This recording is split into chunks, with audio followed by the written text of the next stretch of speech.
All right, let's try this. Hopefully it's working okay. Get these turned on. There we go. All right. It's early as hell, so I apologize. I'm sure you can see on my face how tired I am, but No. no? That's No. a good thing then. The downfalls of being on camera early in the morning instead of you all getting this instead, or maybe nothing at all, right? It could just be a photo Mhm. just covering the screen. You don't even see me. But no, we're here. Tired eyes, tired puffy eyes and all. Actually, I don't know. Now that we're live, I think I'm gonna like this one that's a little quieter. I don't know, for some reason it sounds a little different now that we're live, but um I don't know if you heard the news that came out yesterday, Rosie, but did you hear that a rookie was leading the investigation? So I haven't heard that much. I mean, I've just heard like headline, but Yeah. Not surprising. I mean, Mhm. you see how things went down. Good morning, Marion. You see how things went down. It wasn't good from the beginning. Botched from the beginning. Um and Sheriff Nanos, he's the one that's in charge, so. But yeah, there was yesterday there was people walking around with fake police badges handing out flyers. I don't know what's going on with that. Good morning, Kid Kitty. I don't know if people know this or not, but you can get arrested for that. Yeah, of course. I mean, that's. Impersonating a police officer? Sorry, go ahead. I didn't mean to cut you off. Oh, no, no, no. I was just agreeing with you. I mean, you can get arrested for that. I want to mention something here, by the way. Let me share this. So they've had a uh, they've had a giveaway feature for a long time with YouTube. For super chats and all that other stuff.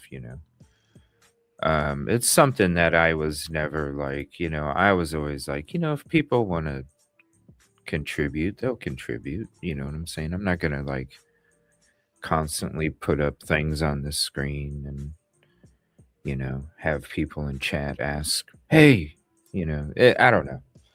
I just felt, if people want to, they will, right? If they want to support the program, they will. But today I was like, I think we should do a special goal, like, so I made a goal.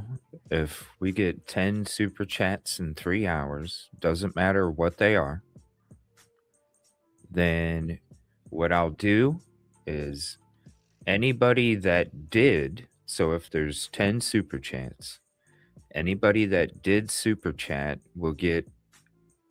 uh, will get a, I guess, entry into a giveaway for a free coffee cup. So if there's 10 super chats, then all 10 of those people get a free raffle to get a coffee cup, and this can be the logo on the coffee cup. Wouldn't that be neat?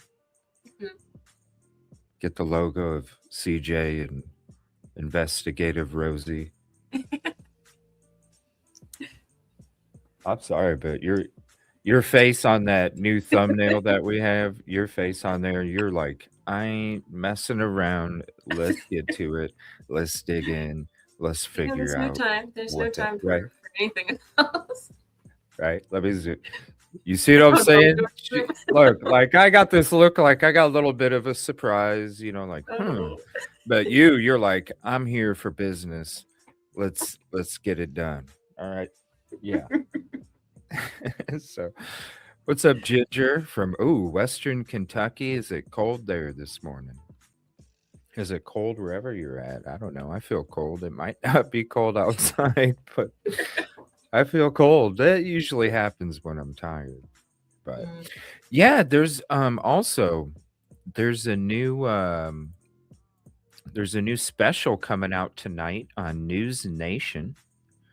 Brian Enton says that he has an Arizona insider risking it all to reveal bombshell new information on the initial investigation for Nancy Guthrie. That's tonight at 10 o'clock, 9 Central. And you know what? We might be on Twitch. I don't know. We'll see. But if not, yeah. So, bombshell information. Check this out. I'll play the little intro here. News Nation tonight. Brian Enton with a television exclusive in the Nancy Guthrie case. We're hiding your identity right now because you could get in a lot of trouble for speaking out this way. Bombshell new information on the initial investigation. And is there a suspect? Is that shocking? The Arizona Insider, a News Nation exclusive. Tonight, 10/9. Oh, Yeah. you know, I do. talk I know. about a promo. Talk about a promo. Damn. Talk Yeah. about a promo. So, I mean, okay, so let's talk about some bombshell information. New bombshell information from the last live that we did. We watched that special. By the way, you didn't have you can be when it comes to these specials from now on, we'll be doing it on Facebook and Twitter or X. So either Twitch, Facebook, Twitter, X. We can't do them on YouTube. And normally we were only able to do them on Twitch before. But now we're able to do them on those three platforms. So if you don't have Twitch, it's not like you have to download Twitch. You can literally join us on Facebook or Twitter. And most people have Facebook or Twitter, so not so much Twitch. But we heard some information about how the back door was propped open.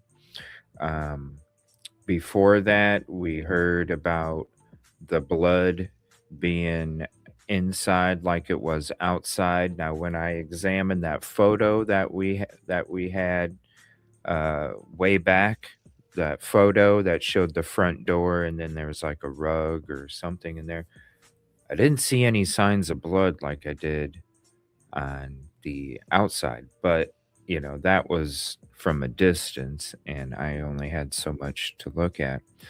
But it was kind of shocking to hear that Brian Enton and all these people uh, talking about how there were no signs of an assault inside. And I'm like, wait a minute, I thought there was blood inside like there was outside. I thought when they showed up that they already thought that something assault wise took place, right? Um, so I have to sit there and wonder, okay, did nobody go look at the front sidewalk to see? It's not like the blood appeared later on that day.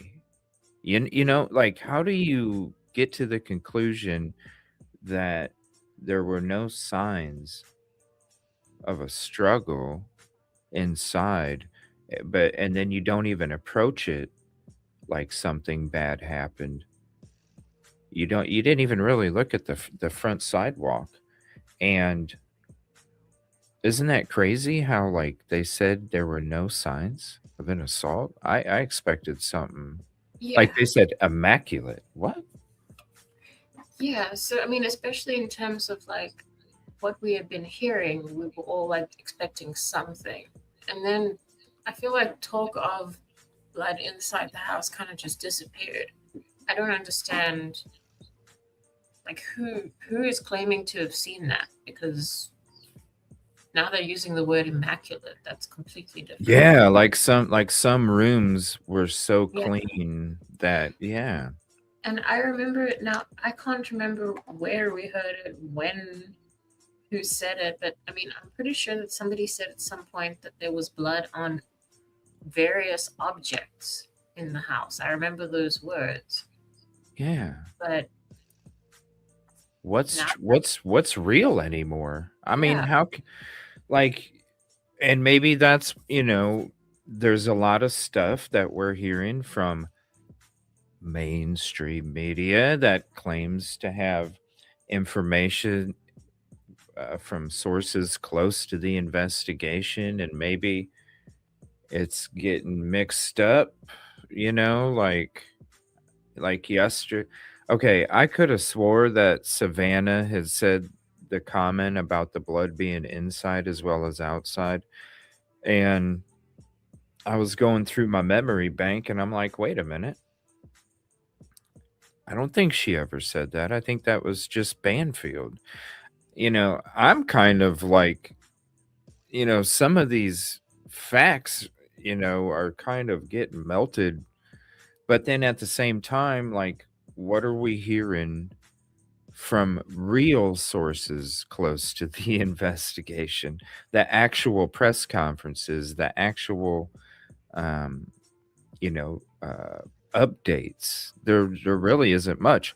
Honestly, it's mostly Brian Enton and mainstream media and a little teeny bit of the sheriff's office, nothing from the FBI. So, um, now that, but at the same time, these reports are coming from the same people that are also reporting the other stuff. So then it's like, what the hell is real? How do we know what is real unless it comes from the actual investigators themselves? We don't hear much. So I don't know what to think about it anymore, honestly. yeah. And I mean, it's just like yet another example of how things get so out of hand when we're not getting any information and people just start filling in the gaps themselves. Um, it's impossible to know what's true if the officials aren't speaking. So like it all becomes guesswork. And I do think that, thinking back on it, I think that it did come from just Banfield that there was blood in the house. Yeah, I thought Nancy had, or Savannah had said it, but yeah, I started going through the interviews in my mind and I'm like, no, I don't remember her saying that. Maybe it was just Banfield. And then I'm just like, it was kind of like to myself, I was like, dang, this is because there's nothing coming from the investigators themselves. It's like, you know, I- like when I'm like starting to think that Savannah said something when it comes to the facts of the, and it's like, no, she didn't say that. She mentioned the back door being propped open, but she didn't mention, you know, the blood being. But when it comes to no signs inside and some of it being immaculate, well, then how does what the same question I had, and I put out a video here on YouTube about the stuff that we had questioned in that special that we watched on Dateline. That's in the video section, last video tab, or the the last one or the first one, from a couple days ago. How did the brother get to the conclusion that it was a ransom after that? Like, we thought there was stuff knocked over, there was blood in the house, back door propped open, blood in the front. Okay, I can, okay, I could see maybe, somebody, maybe 50-50, ransom. But after no signs of an assault, immaculate,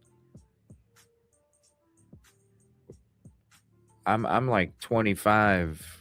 Yeah. 75. Like, how do you get to ransom out of that? I don't know. It's Yeah. just everything is so weird. No signs. Everything's so weird. It's just like Sebastian Rogers. Yeah. It's like a combination of Sebastian Rogers and Idaho 4 with the way the police are being as well. Like Yeah. it Well, is. And I mean, like, it's a good point. Like, he had even less to work on than what we thought, and it was weird before. So now, like, what was he basing that on? Just the doors being propped open, I guess, and her being missing. I don't know. And there's investigators talking about how the back door being propped open um means that they were coming back in, and I don't think so. Like, you're not gonna, especially with the wildlife in that area, and there's scavengers too. So why would you I mean, think about it. I'm the one that said back door from the very beginning. I told you like how it went down from the very beginning, and as we're seeing, that's how it frickin' went down. Yeah. Right? Why would I leave a frickin' door open if I needed to come back so then I could walk in a closed, confined area and be surprised by wildlife that is scavenging something in there, and next thing you know, I'm in close ass quarters with wild animal or a pack of wild animals where I mean that's just absolutely stupid. Like if Yeah. it am I gonna lock the door and set the code? Hell no. I'm gonna leave it unlocked. If I plan on coming back, I'm gonna leave it unlocked or do something to where I can make sure just in case the door happens to be locked when I come back. I'm going to make sure that there's a way. But the last thing I'm gonna do is be surprised by a pack of frickin' wild animals while I'm in a 10 by 10-foot frickin' room, and next thing you know, I have to try and take out all of them at this like, come on. No, Yeah. not happening. But it's also like it's the same person who's trying to cover a camera with a flower, So like you don't know what he would do, like what he would. I hope they wouldn't be that. I mean, Yeah, who knows? Maybe I they understand what you mean though. That's true, that's true. They didn't think that far ahead about the flowers, so why would they Yeah. think that far ahead So about a wild maybe they just animal, do these kind of things. I don't know. Like you know? if you've already seen that behavior, then it's hard to try and imagine what else they would do. I mean, there's obviously food in there, you know what I mean? You don't think animals would out in the desert, you don't think animals would come in and try and scavenge? Give me a break. Yeah.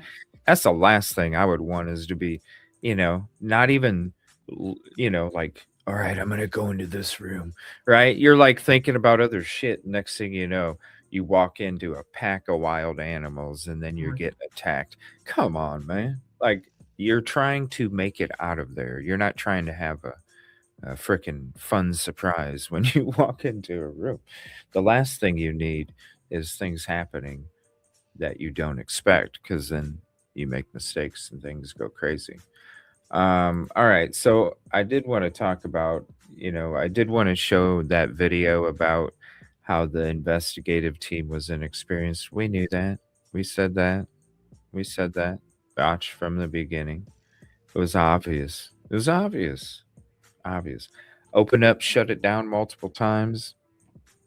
They should have they should have changed the lead at that point. After it was opened up, shut down, opened up the second time they opened it up, that's when, you know, the upper levels should have been like, what is what Yeah.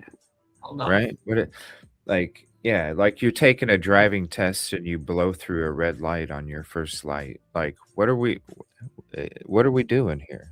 Like, are we trying or are we just it's whatever. Yeah. All right. So I'm I'm going to play this. This is Morning in America News Nation. This came out just a little bit ago. And this is just a couple minute clip about the investigative team being inexperienced. Also, there's like somewhat of a mini promo from Fox because it is Fox 10 Phoenix program that we're going to be watching, plus some bonuses. Um, we're going to watch like a little promo thing for it. But we have the full special, Gone in the Night, The Search for Nancy Guthrie. After that, they have an investigative expert panel with Jennifer Coffindaffer, ex-FBI, and then they have a forensic genealogist, Dr. Colleen Fitzpatrick, for a discussion. And then after that, we're going to be watching because some of these clips were in this Gone in the Night episode, but these other uh, segments that we're going to be watching were not included in all of them. All of the segments were not included in the actual program. So we're going to be watching the full program first, then the behind the scenes investigation expert panel, Jay Koff and Dr. Colleen Fitzpatrick. After that, there's a interview with a retired deputy sheriff of 30 years from Pima County, Dr. Richard Carmona, but he was the sheriff for 30 years as well. And then there's a roundtable discussion of all of the anchors that participated in the investigation that they did, and also in the production of the special that we're going to watch. So it's pretty cool. We get to watch the special and then a lot of the behind the scenes content that didn't make it onto the special, but it is definitely included. So I can't wait to check that out. But this is a little clip of how the investigative team was inexperienced, and then we'll get to the rest of it. Thank you all for being here. Please hit the like if you haven't. If you're not subscribed, also comment and share this out to your socials. We appreciate you very much. All right, let's get this thing started. Let's share this out. Yeah, that was the fake badge, but we're not going to play that. There's enough stuff going on over in that neck of the woods. Getting kicked out of malls, getting kicked out of neighborhoods. I think the community out there, saw a lot of the stuff that has been coming out, and that's not something to be down with. All right, so even though the other people are. All right, so here's a couple minute clip talking about the inexperience. This just came out yesterday. Welcome back, everybody. About 20 minutes past the hour here, and the Pima County, Arizona sheriff is facing a recall hearing next week over his handling of the high-profile Nancy Guthrie case. The mother of Today's Show host Savannah Guthrie was last seen January 31st. And now in a News Nation exclusive, senior national correspondent Brian Enton just interviewed somebody close to that case who claims the first responders didn't know anything they were doing when they went to the Guthrie home. The first investigators who responded to Nancy Guthrie's home were inexperienced, and the supervisor had never investigated a homicide before, we are told. This brand new information is coming from a source close to the investigation who said, I'm not too worried about that, are you? Just because you haven't investigated a homicide before. This wasn't a homicide when they showed up, and it has never been a homicide because it's been an abduction. They've tried searching for her. There's no signs that it was a homicide. So why are we worried about if they've investigated a homicide before? I wouldn't be too. Would you, Rosie? I mean, yeah, you would. You would. You would. Yeah, I think that. Okay. I think I guess I understand what you mean in the sense that If we're looking at it as a homicide, then I get it. But yeah, but I think that when it comes to like a case that it was this serious, like when they realized that she didn't wander off or anything like that, I would have kind of expected that they would have put somebody with a more broad experience, because there's always that possibility it's homicide or something else. So, I mean, even if they've investigated at least one, I think that would have been. Well, how do you get experience? I mean, people come over from different departments and stuff. So, like, But I I get, mean, you got to do your first one at some point, right? I know, To get, you see where I'm coming with this, right? You gotta Yeah. you gotta do one before you get experience. Well, So like leading one. So I'm not sure if he's saying like investigated one or if they've just been on the oh, team for it. you know what? My Okay. bad. Let's rewind that. Let's rewind that. I'm I not sure apologize. either. I apologize. I want to say contribution call out to Miriam for the 6.99 member for 19 months, and you're the best. Been supporting for a long time. Thank you so much. Let me throw this up there for you.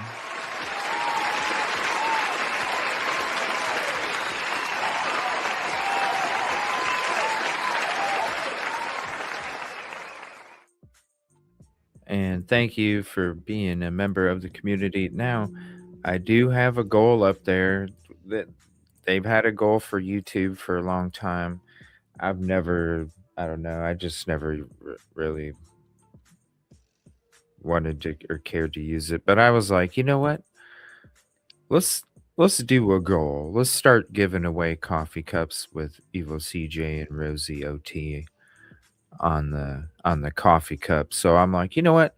We'll have goals from now on, and the goal will be 10 super chats, whatever they are, 10 super chats gets whoever super chatted. If we hit 10, whoever super chatted for that show to include the 10 gets entered to win the coffee cup. So if we do get to 10, then we'll give away a coffee cup, and each one of those people that did contribute will get a raffle to win that coffee cup. So one of them is going to win a coffee cup, whoever it might be.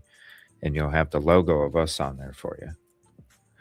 And all right, so let's go back to this. Let's see exactly what Brian said. The first investigators who responded to Nancy Guthrie's home were inexperienced, and the supervisor had never investigated a homicide before. Okay. That's what I thought he said. Never investigated a homicide. But again, we're not showing up like it's a homicide. We're not day 2, day 3, day 4, not saying it's a homicide. We're looking at it. We're looking for her like she's alive. I If know. if it's a homicide, I understand. I'm like, hey, you know, I'll be like, yeah, like I would feel like if I was a family member and they were searching for my grandmother, right? Um, day 2, day 3, they're searching for her. Well, they should have been searching for her in the ground, on the ground, but they're searching for her. Yes, there's some blood on the front sidewalk. Do this, I was saying she probably didn't make it past the sunrise. But if I'm putting myself in that position as a family member, I would have to hold out hope that she's still alive more than what my brain is telling me for common sense. And so I would kind of like my thinking would be obviously geared towards alive more than common sense, because of hope. And so if somebody was like came up and they're like, yeah, they're so experienced in homicides, I'd be like, shit, what? Right? What? No, we need somebody that is investigating an abduction. Like, what are we? We're not even at the homicide stage yet. So I don't know. think about it like this. Yeah. The amount, like there has to be a certain amount of missing people that do those investigations turn out to be homicide investigations, right? It's They do.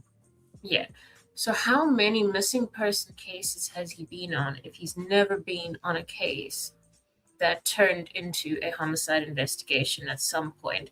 Like, I'm not saying that nobody, like, I think he, as supervisor, he used the word supervisor, he should have at least been on someone else's team at some point where he got to observe that investigation, where he had enough broad background before they were like, okay, now you can supervise something. Like, those cases are linked. It's not like I understand if it was something else, like, I don't know, some other offense that isn't kind of related to missing people. But I mean, that's just my opinion. I just think as a supervisor, your background needs to be Right. I mean, I get it. That had to be why they opened it up and shut it down. Mm. And that was Nanos's job to be like, switch, substitute. I get what you're saying. Like, yes, as a lead, I'm not gonna go as far. I mean, Brian Etten did say never investigated. I would hope that Sheriff Nanos, and maybe it's because a lot of people left the department, a lot of experienced people left the department, and maybe that's why he put somebody that didn't have any, because maybe he just didn't have a choice because he burned his bridges already. I just can't see how a sheriff that leads this department would put somebody that has no experience on any team whatsoever, like even as a flunky on a team. I just can't. I can't sit there and comprehend how that would be possible. Because you got to work your way up, Even in Police Simulator, you have to start off writing tickets before you can get in a patrol car. There's a process to it. So I can't sit there and think to myself, damn, would a sheriff that leads the department do that with such a high profile case? I just can't see it being possible. But then at the same time, we're talking about Sheriff Nanos. And so, but I can't rag too bad on it, because it's not like you can hop on a bike and you already know how to ride it. You got to get experience somehow. Is it that person, like, is it that person's fault that said, okay, accepted? Because, hey, I'm going to make you the lead. He could have been like, sir, don't you think you should have somebody else with more experience? I can't fault that individual for saying, you know what, I'm up for the task. That's on Nanos. Nanos, when you're in that position, you should know already who can do what their maximum, and their maximum benefit and their maximum takeaway for whatever that you're supposed to. When you're in that position, you're a manager of personalities. You're not necessarily managing the work. You're mainly managing personalities. What Yes. does this person need to get motivated? What situation does this person be in and they fail or make mistakes? Like, you have to know, and each person is different. And so that would be up to Nano. So I just can't see. Do you really honestly think that, and maybe it's because all of the people were inexperienced, because all the good people left because of the BS? You think he literally just throw, like, with how high profile this was, you think he would just throw somebody in there like that? Well, once again, given that it's Nanos, I do think so, because we've already seen that if an investigation reaches the stage where it needs the FBI, and if your team is not experienced with what this is starting to look like, then that's when you're like, okay, we need help. He's already shown that he doesn't like bring in the right help, right? Because of that stubbornness. So he might. Well, yeah, he did also say that he didn't realize who it was. Also, Yeah, but I mean, Savannah said that they were on the phone with the sheriff when she arrived. So by that point, you he would had to have have known to. who he was Yeah, talking to. right. So maybe in the beginning, it's fair to say that. But by the time she's saying they were all on the phone, I don't know. I'm wondering if this person that initially led got to lead the whole time. That'll be interesting. Let's see if yeah.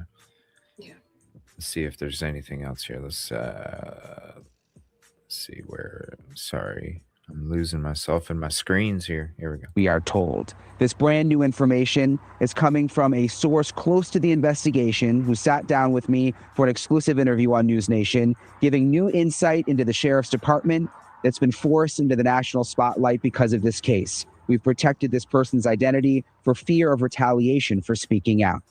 From what you know, were the initial people who responded inexperienced? The people that were there on the scene were not 10-year homicide detectives. They didn't have a lot of experience in homicide at that point, to include the supervisor, who, from my understanding, never investigated homicide before being installed as the supervisor for the homicide unit. So wait, so the supervisor who first responded to Nancy Guthrie's house had never investigated a homicide? Correct. How is that possible? Plus, you have decisions made by people that will install friends Yeah, and people that can do stuff for them, opposed to people that are there on their merit and can do the job correctly. A lot of term that is true. That does happen. I mean, where you have somebody and I have a feeling there's a ton of corruption that's going to get exposed coming up in about a week with sheriff. Like, we already knew about the background and we already knew about lying under oath, when it comes to your past disciplinary reports and actions and such. But right here, now I understand why somebody with no experience was thrusted. That it wasn't just leading this specific investigation. This was the lead of the homicide unit itself. And it's not somebody that it makes perfect sense, because now I'm like, it's like, why would somebody why would you do that? I can't see that being even what the sheriff would have done. Now it makes sense. You put somebody in place because you wanted them to you wanted them to go along to get along. Like, you do as I say, not as I do. And I know that you're going to do as I say and not as I should do. Yeah, that makes absolute sense. Yeah, and I mean, he's describing some serious nepotism in the way that he's putting it. Like, if that's just somebody like putting their friends in powerful positions because they'll do them favors, then Yeah. I mean, no wonder the scene was open and closed and open and closed. Yeah. Because contamination like crazy. Can you imagine the contamination now with somebody that had no freaking clue how to handle a crime scene? Yeah. The Guthrie family is I guarantee they're gonna file a lawsuit against Pima County Sheriff Department. Guarantee it. Rightly Because so. It's they're the looking like- reason why they're the reason why Nancy hasn't been found. Yeah. And I mean, like we just said earlier, like he can claim he didn't know and all kinds of stuff like that. But by the time he was on the phone with the family, that was more than enough time for him to like get his shit together with this. I mean, he had to Oh, realize. you're getting spicy. Hell yeah, No, get your I mean, shit like, together. but That's what I I'm mean, like, talking. really, like, he had to have known by then. Like, he can't say that he just didn't know whose family it was. There's going to be a lot of the Guthrie family is going to file a lawsuit, guarantee it. They're the reason why Nancy hasn't been found. They're the reason why there's no whoa. They're the reason why there's been no direction. It's no wonder Sheriff Nanos wasn't wanting to include the FBI in shit. It's like I was saying back then. I was saying the reason that he's not trying to we're having fake goose chases, fake leads, fake glove, fake possibilities. It's because I don't want you to look at my investigation. So look over there. Look over there. Oh, look at this new thing. Look over there. I'm not going to include the FBI because I don't want them to fucking see how bad of a job I've done. It's no wonder, man. I guarantee you, since with this interview, and I can't wait to check it out with this little bit that we watched. The special is tonight, News Nation, 10 o'clock, 9 Central. And we'll be discussing that coming up. I can imagine what this person is also going to say because they're not giving you the gizzards in this little clip. They're giving you the little tidbits that are going to get you interested to check out the whole gizzard. And when I bet when we hear what's going to come out tonight, it's going to open up so many doors to expose the corruption that has been going on. Because listen, when you win an election by 400 frickin' votes and you have all of these things on your past record and nobody decides to look it up, there's so many different things that have happened with this person getting into this position of power. You're right, it is like Idaho, because yes, the Hendersonville Police Department messed up Sebastian Rogers, just like this police department messed up. But when it comes to the corruption, yes, there's corruption in Tennessee, but it don't touch Idaho. And it makes me wonder, and I see now why you brought up the Idaho comparison as well. It makes me wonder if it's worse than Idaho. And I'm thinking I think we're going to find out in a week or so. I think we're going to find out that this corruption is worse than Idaho. Yeah, I mean, I think in Idaho, at least, they at some point became cooperative with the FBI being involved. Like they accepted, like it's not this level of defiance when it comes to him, Sheriff Nanos, and his issues with the FBI. I mean, that's like the worst I've seen. Well, and look what it was misappropriation of funds from back then. I wouldn't when you I'm wondering like this corruption, like in Idaho it's more centrally located, right? It's that specific area of corruption. This right here, I have a feeling this goes up to senators. I have a feeling this goes up to political people. It's not going to the frats and the local PD and the university. It's not like this little confined little. No, I have a feeling this goes to like way beyond city. I have a feeling it goes to like a state level somehow. Yeah, It's gonna be crazy. It's gonna be crazy to find out. All right, let's see if he says anything else here. Turmoil here in Pima County. We've reported on that over the last couple of months, including a unanimous no confidence vote against the sheriff here, Sheriff Chris Nanos. He's fought back against criticisms involving his leadership, his department in this case, saying he trusts his team. We reached out to the sheriff for comment on these specific allegations. He's not responded at this time. The insider also tells me the lack of experience in the initial response led to mistakes in those early days of the investigation. I'm going to have more on that. And they have a message for Savannah Guthrie. Watch my interview tonight on Katie Pavlik. Ooh, that's going to be a good one. Definitely going to be a good one. I can't wait to find out what happens.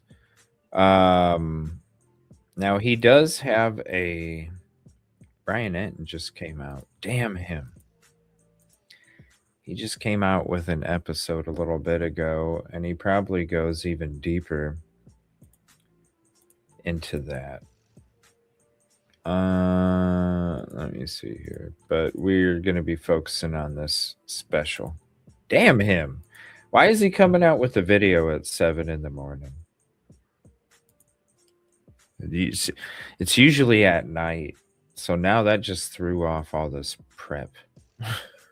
Crap. Because now I want to hear this insider, man. But it's probably the same thing as what they put out on that little clip there. They're not going to release. They want you to come back tonight. 10 o'clock Eastern, 9 p.m. Central. Yeah, there's going to be some corruption that's opened up on that. That's for sure.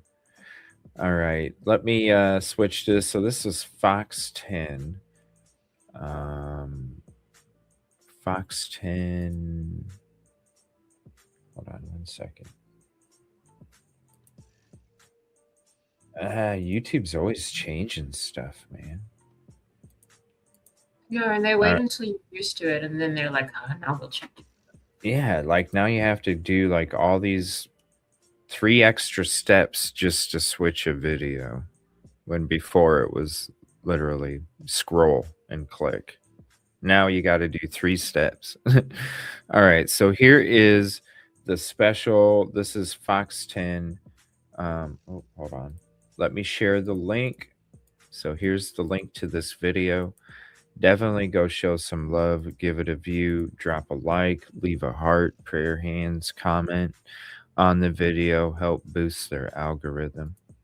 So here's the link to that.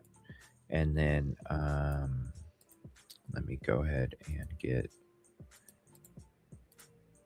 this so we can get this ready for the credit.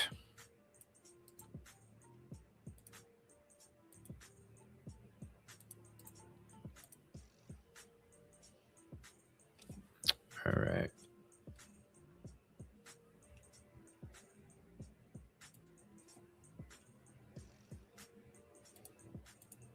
All right, YouTube Fox 10 Phoenix. So this is a special, and then again we got 3 other extra episodes, and that retired deputy sheriff talks a lot about Sheriff Nanos and what he thinks, and says he lost his way. I don't disagree with him whatsoever.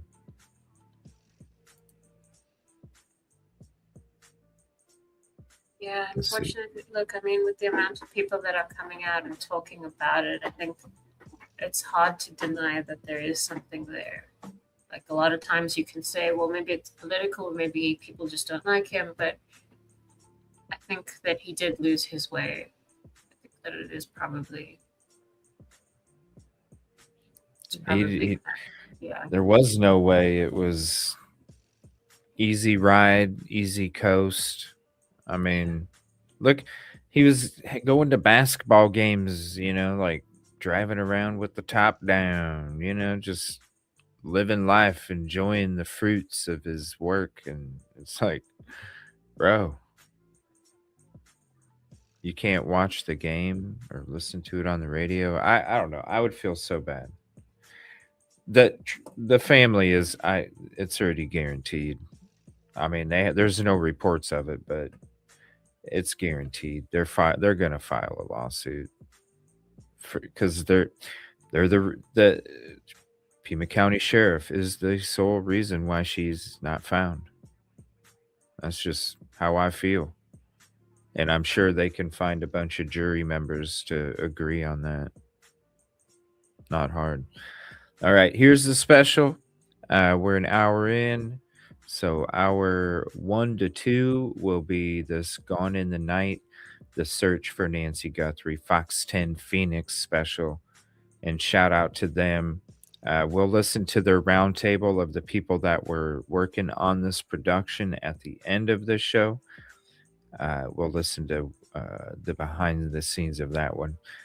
I've waited. Here we go. Shout out Fox 10.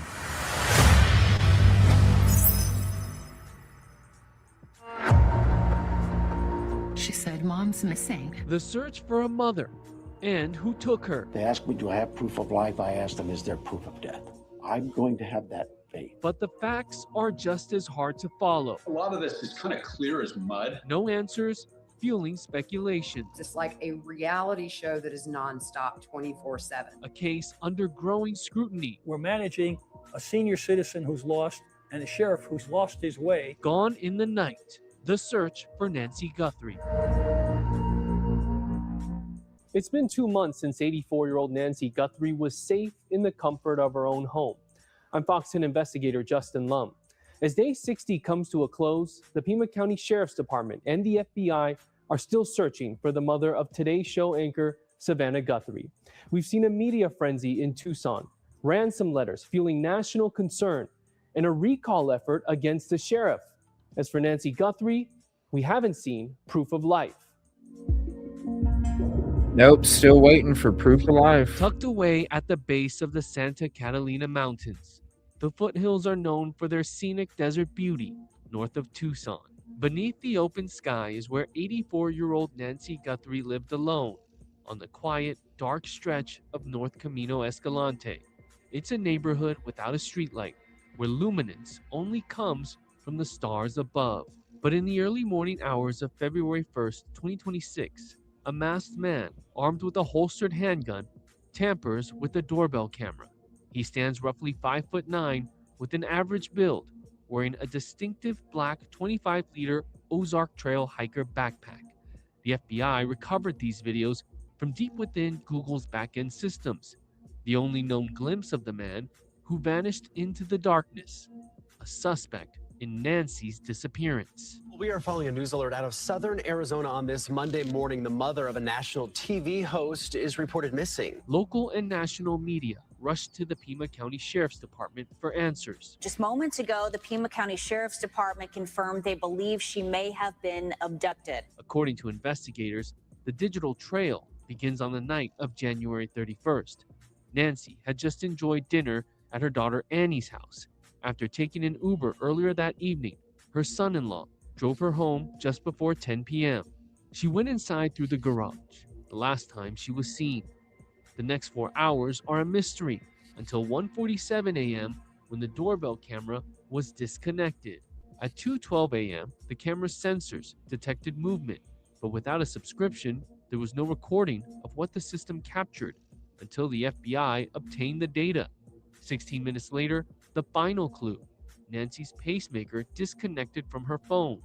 For an 84-year-old who relies on daily heart medication and has difficulty walking, law enforcement's urgent search intensified. Pima County Sheriff Chris Nanos quickly came under scrutiny. 5 days into the search, reporters pressed for new information, asking if investigators were looking at Nancy's own family. But everybody's still a suspect in our... I gotta pause it real quick because I just have to mention something. So I didn't realize this. All right, so you're seeing him walk through this whole area. Now I understand the ego. Now I understand the defiance. Now I understand how I can do it and nobody else can. I can do it better by myself. it's that what do they call it? You know, that complex, the complex where people are so short that they have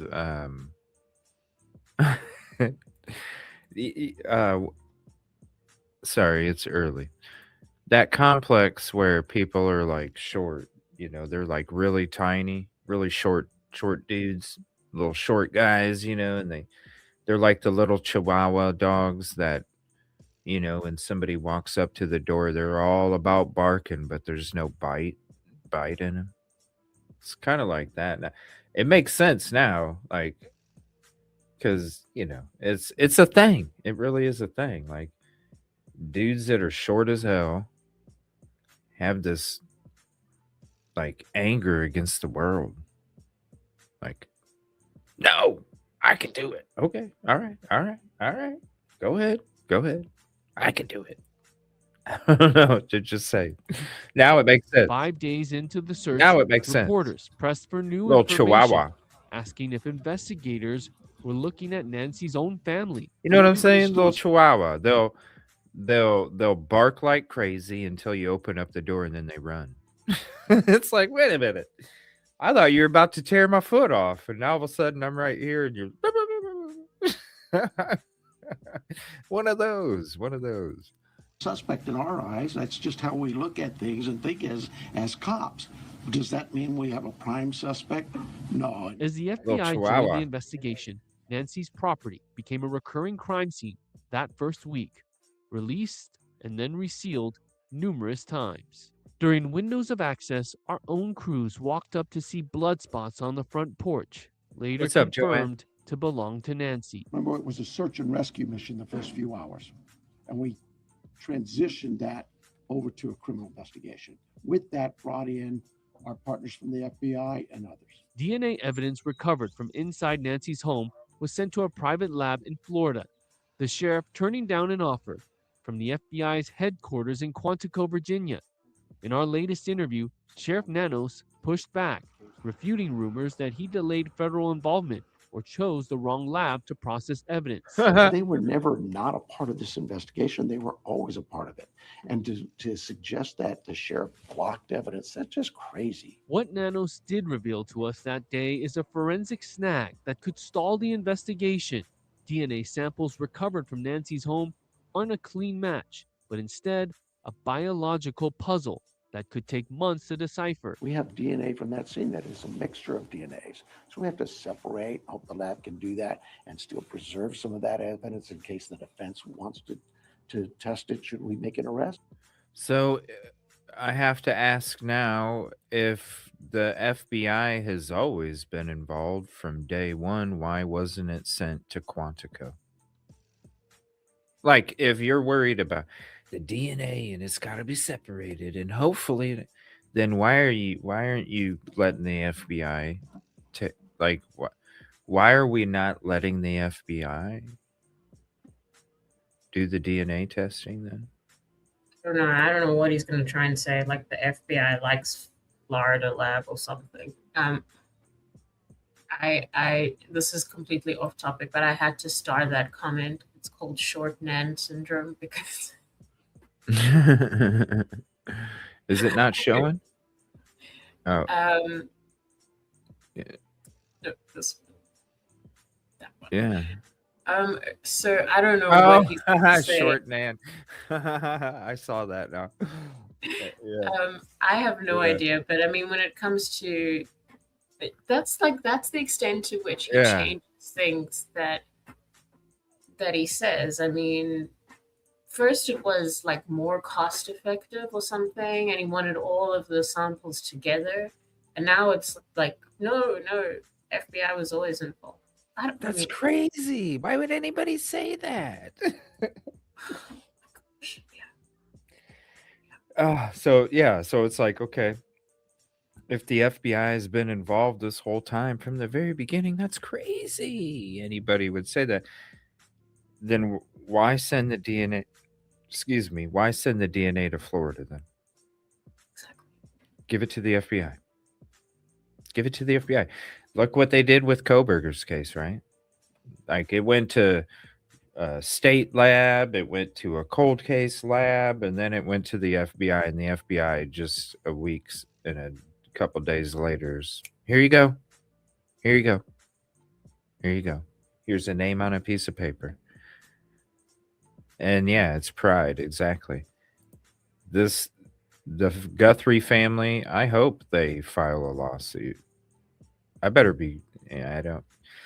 You know what I'm saying. I can't speak too much more on that, but yeah, We know what you mean. I hope they get justice for their family because they haven't got it from the beginning. And that poor family, when families have to accept this as their investigation to help find their family member, it saddens me that not every family gets the same fair shot for somebody looking for their loved one. So it's horrible.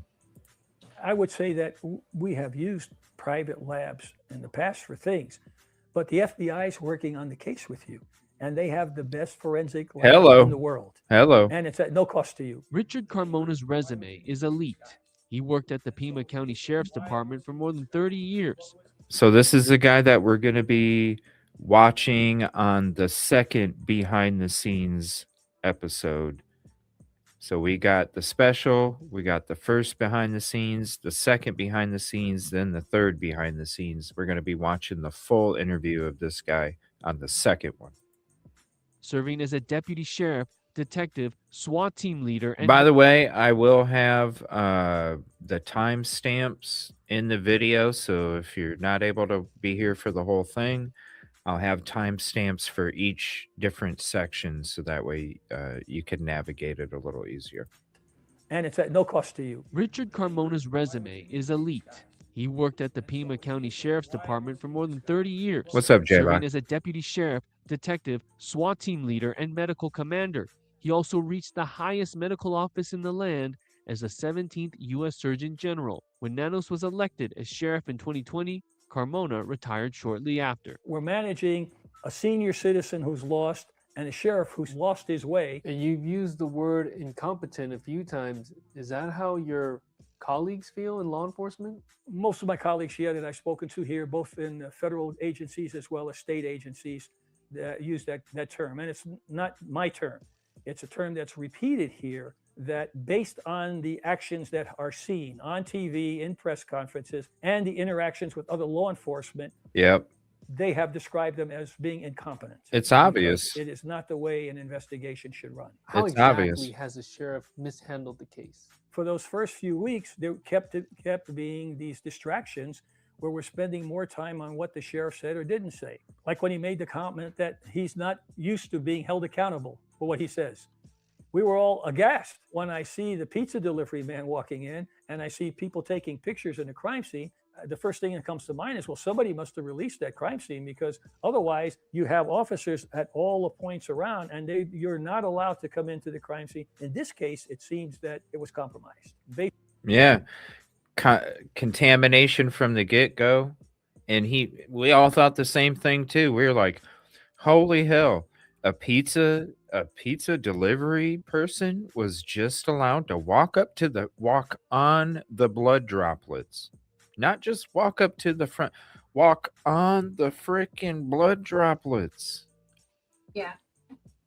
I mean, that's why when we were covering those pictures of the blood initially, and people in chat were asking, like, what does this smudge mean? And it's like, something's happened here. And I have to say, like, there's not much you can take from this. You just don't know who's been there. You don't, like, everything's probably disturbed. Mm-hmm. Yeah, everything. So yeah, while we're sitting back going, is this really happening? The people that used to work there or are working there or are working on the case are sitting back saying the same exact thing that we were. It was so obvious from the beginning it was botched, so obvious. Based on the public reports we've seen.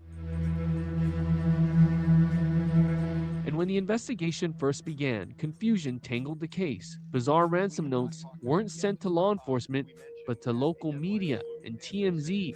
demanding millions in cryptocurrency for Nancy's safe return. An hour and a half ago, we got kind of a bizarre letter, an email from somebody who says they know who the kidnapper is and that they have tried reaching Savannah's sister Annie and Savannah's brother to no avail. The FBI initially announced a $50,000 reward for information leading to Nancy's location or an arrest in the case. Her children made it clear they wanted to talk to her kidnapper. Savannah and her siblings were willing to pay the ransom if they could just see Nancy alive.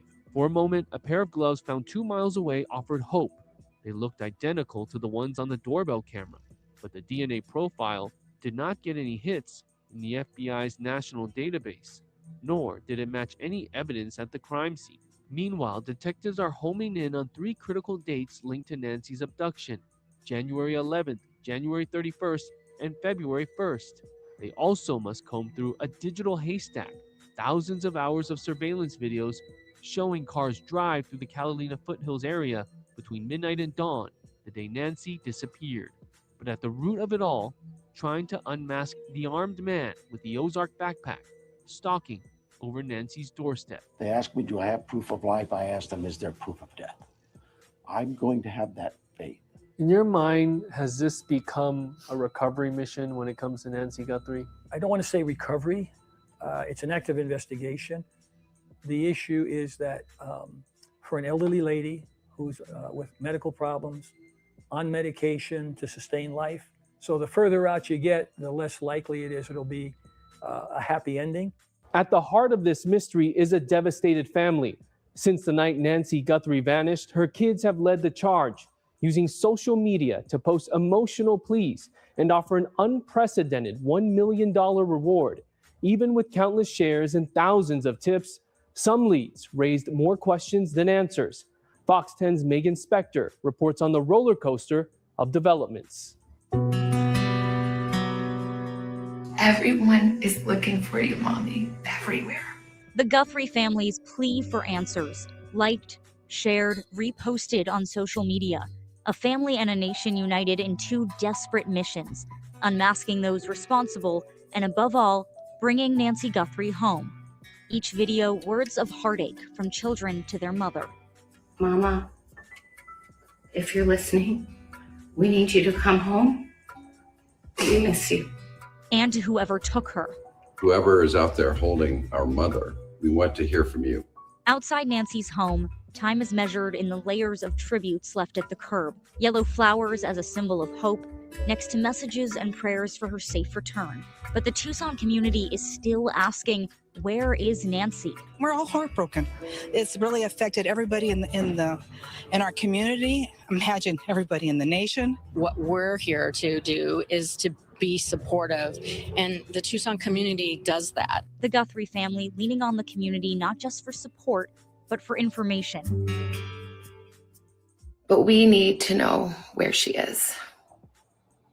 We need her to come home.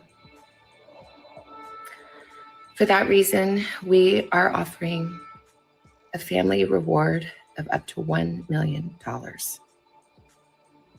for any information that leads us to her recovery. 10 days after Nancy's disappearance, investigators followed a lead to Rio Rico, a small border town about an hour south of Tucson. A news alert tonight at 9, the Pima County Sheriff's Office confirms that one person has been detained for questioning in the disappearance of Nancy Guthrie. Carlos Palazuelos was working as a delivery driver when he was detained by police, only hours after the FBI released photos of a suspect from Nancy's doorbell camera. All right, so I want to pause it here real quick. I remember we were doing the live stream that night, live feeds on scene, scanner, and flight radar, because they had an active manhunt going on that evening. So we were streaming it live. We had the scanner. I don't remember what day it was, but you can literally hear. It was towards the very beginning of the show too. I was telling people that there was just reports, and I think it even played on the live stream too, there was a report of an individual. They just said on the scanner, report individual has same eyes and same eyebrows. And I was like, huh, that has to be for the suspect because they had this huge manhunt going on that night. And so when we heard about this guy right here that got apprehended, I believe Brian Enton was down there live when it happened, I believe. Then we also heard about Luke getting pulled over, with the vehicle with the paper tag and all this other stuff. And, it makes me wonder, Rosee, when it comes to how these people were apprehended, when it comes to the type of activity that was going on after they got apprehended, and then how there was a subsequent release because of no connections being found. I have to sit back and wonder through the legal process of it all, how did these, like, if there was nothing that came about, how did these apprehensions even, how did they go down? Like, there's legalities involved here. You know what I'm saying? You can't just rip somebody off the street and then, like, give us all your, your items, search the house, like there's legalities with that. And if I would have to wonder what more than the same eyes and eyebrows. Like, you have to have something, do you see where I'm coming from? Like, there's legalities here. Like, you can't just bring somebody in and take all their devices and search their house because their eyes and eyebrows match. If that's what we're living in right now, man, you know how many your eyes and eyebrows match the description? Like, that's crazy. No, I know, and I mean when it first happened, and what with Carlos, and morning. he was released like shortly thereafter. A lot of the experts that were getting on these panels and stuff were saying, but there had to have been something else. Like that Yeah. was the first thing they were saying was like, Yeah. like somebody signed off on this. They don't just let law enforcement run around like doing what they want. Like somebody signed off and felt that this was like they had enough to do this. So, and I mean, we've never really heard what that was. So, I don't know. I mean, there has to be something, like you say. There's legalities, But there's nothing. But Yeah. it's came out, since we're in this part of the special, I just have to bring it up. Like, all this time has gone by. We were live the nights that it happened. Yeah. I would like to go back and find out what live that was where they had that. But yeah, it's just like, because that's all that came across the scanner. Not that they have to put out, more information or what they give to a grand jury to get a search warrant. But as time gone by, and we're like, okay, there's nothing. There's nothing. They're just, sorry, our mistake.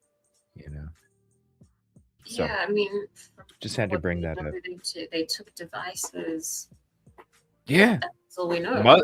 Family members' devices, even not just the individual, but the house, like the whole house, the whole house.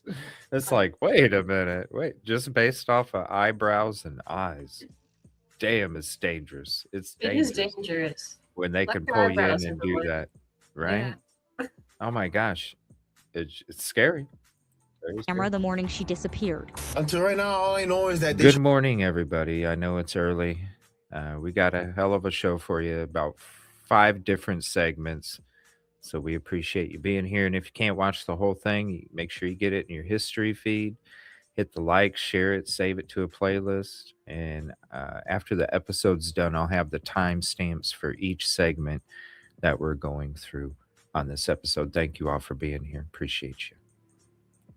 Show my in-law a picture of somebody wearing a mask or something, and they supposedly look like my eyes. Palazuelos says he was questioned by police and then released, a case of mistaken identity that left him shaken. Terrifying. Something I didn't do for something. I was being like, I felt like I was being kidnapped, bro, because they didn't tell me anything at the beginning. 3 days later, authorities made their next move. A multi-agency SWAT raid targeted a neighborhood about 2 miles from Nancy's home. Nearby, FBI agents searched a Range Rover in a restaurant parking lot. They are surrounding this vehicle behind me in the Culver's parking lot, which is about 5 minutes away from where the media staging was set up. That's where we just came from. Though 3 people were detained that night, the sheriff's department released all of them hours later. One of them was Luke Daly, who described the moments he was stopped at a local restaurant. I was thinking that I was being framed. I was panicking. I was thinking that they're trying to pin this on me. I mean, it was a nightmare. To Daly, it's still unclear why investigators chose him or if he's still under suspicion. Are you still considered a person of interest, and do you know? I don't know. I don't even know why I was a person of interest in the first place. They wouldn't tell me. So I have no idea. The Pima County Sheriff says the Guthrie family, including all siblings and spouses, are cleared as possible suspects in this case. These were moments where it felt like the truth was finally within reach. Surveillance video and DNA evidence offered the community hope that investigators were onto something. But weeks later, the Guthries and the Tucson community are left with the unknown. No sign of Nancy or if she's okay. But they've made one thing clear. They aren't giving up searching for her. Please keep praying without ceasing. We still believe. We still believe in a miracle. We still believe that she can come home.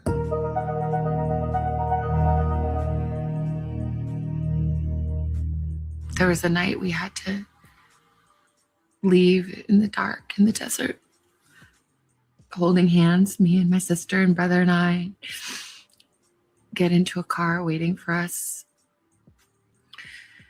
because the people outside were closing in.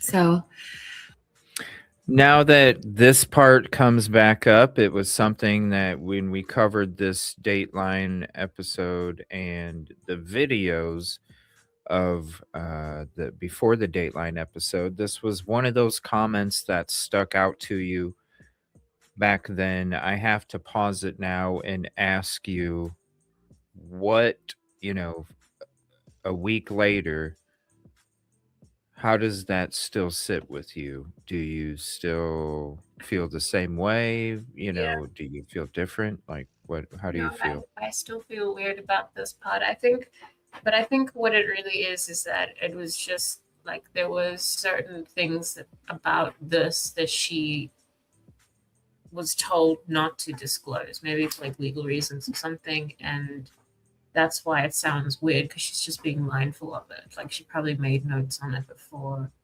something like that. But it still just sounds strange to me. It's like it's not in the baseline of how she usually talks. So what do you think?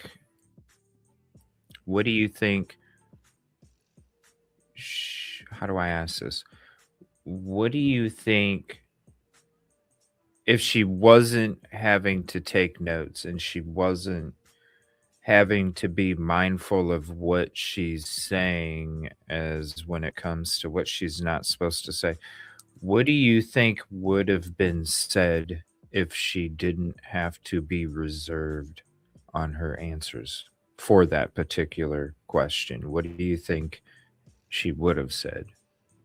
I think she probably would have given more information about like some particular incident where I think they did feel quite threatened. Oh, okay. Like what she's describing sounds pretty serious to me, actually. But I think that she's how do I say, euphemizing it. She's making it sound a little bit more polite, less serious. I don't know. I think that something happened. something Yeah. bad happened and they Yeah. can't really say. Yeah. That's yeah, I never thought about that. That's that's a good point. Yeah, this came up and I had to ask. I had to ask I you still know, feel strange about it. I don't know a, why it bothers me. yeah, a week later I'm like, "Oh, I wonder what she thinks about this now." Cuz whenever I hear that part, now I always think about you and how you're like, Yeah. you know, how you're like, I don't know, It's still yeah. something sounds off. Yeah. Something sounds off. We found a place that was safe, and then we couldn't really leave too much. Within days, the search for Nancy Guthrie hit a fever pitch. But it's not just legacy media in Tucson. An army of true crime streamers descended on the scene, transforming the investigation into a 24-hour digital studio. Fox 10's Nicole Christine reports on how this evolving landscape is changing the way we track high-profile cases. It's no secret, true crime content brings in eyes, clicks, and even money. Just ask true crime podcaster Gigi McKelvey. I think the reason people are so invested in true crime is because to them, a lot of times it's like a reality show that is Good morning. nonstop 24/7, especially when you have a suspect still out there or the crime hasn't been solved. And the disappearance of Nancy Guthrie has it all, along with a 24-hour news cycle and the presence of dozens of true crime streamers and podcasters descending upon Tucson. They've turned Nancy Guthrie's Catalina Foothills neighborhood into their own studio.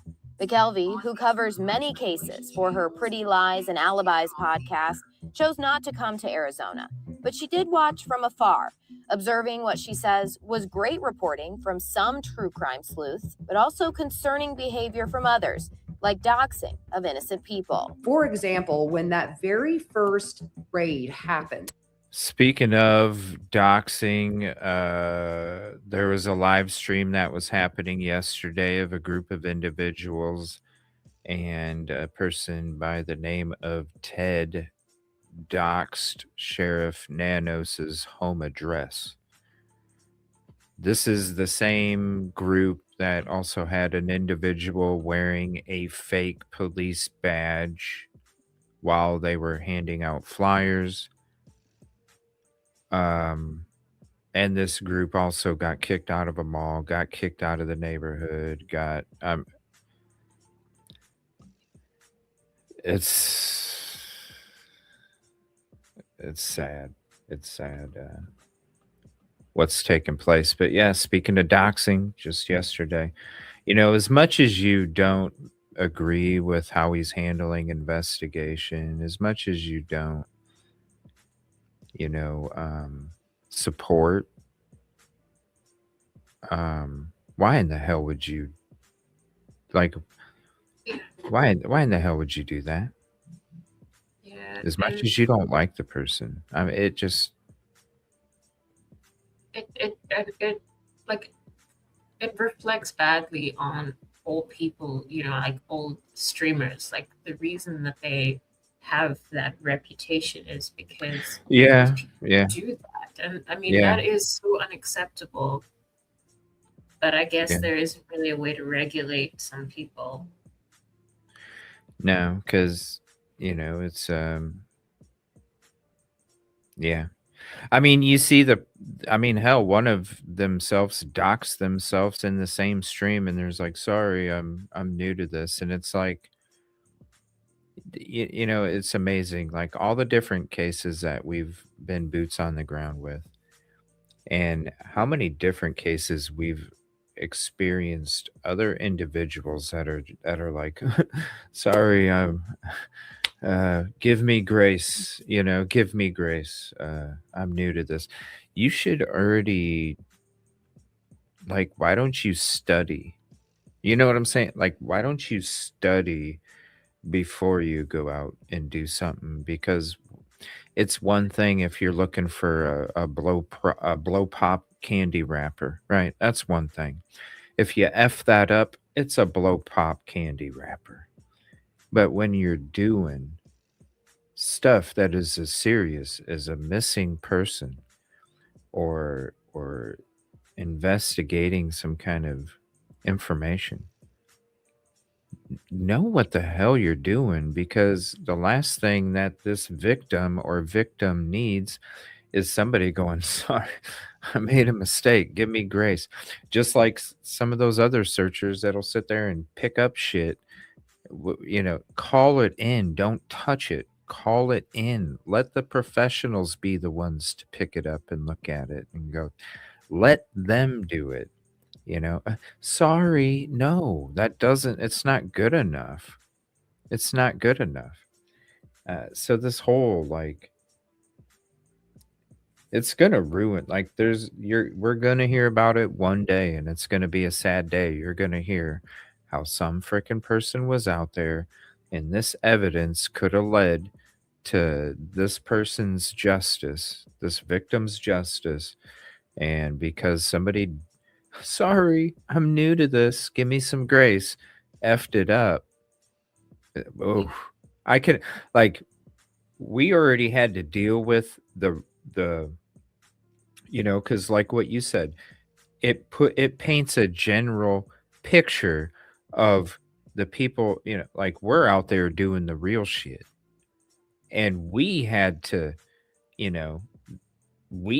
sit there and through our own actions and effort show some people throughout different cases we ain't like what these other people do out there.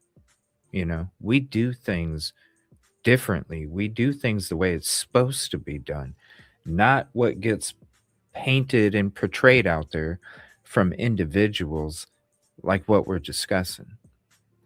And so, yeah, it's an uphill battle, especially when you're out there. You need the community. You have to have the support of the community. If you don't have the support of the community, you don't have nothing, So it's very important with how you approach things, because you got to remember, you're going to their house, right? You're going to their neighborhood. That person, that victim is special to them, more special than they are to you. They live there. They're from that area. That's special to them. You need to take care of them. So you need to take care of the victim. You need to take care of the neighborhood. You need to take care of the community. There's not too many people that do that. Just like the shit that happened, just because you don't like him, I'm going to put his address out there. Oh, I'm going to walk around with a chain and a badge hanging down like I'm some undercover police officer or something to frickin' hand out flyers. It's wild what has happened.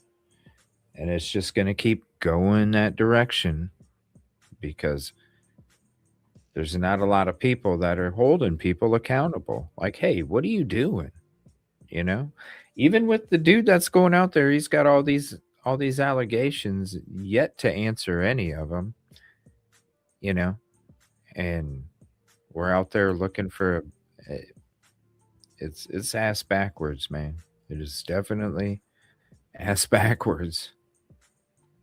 She does a great job, Gigi. Pretty Lies and Alibis. She has a great channel. And she's all about respect.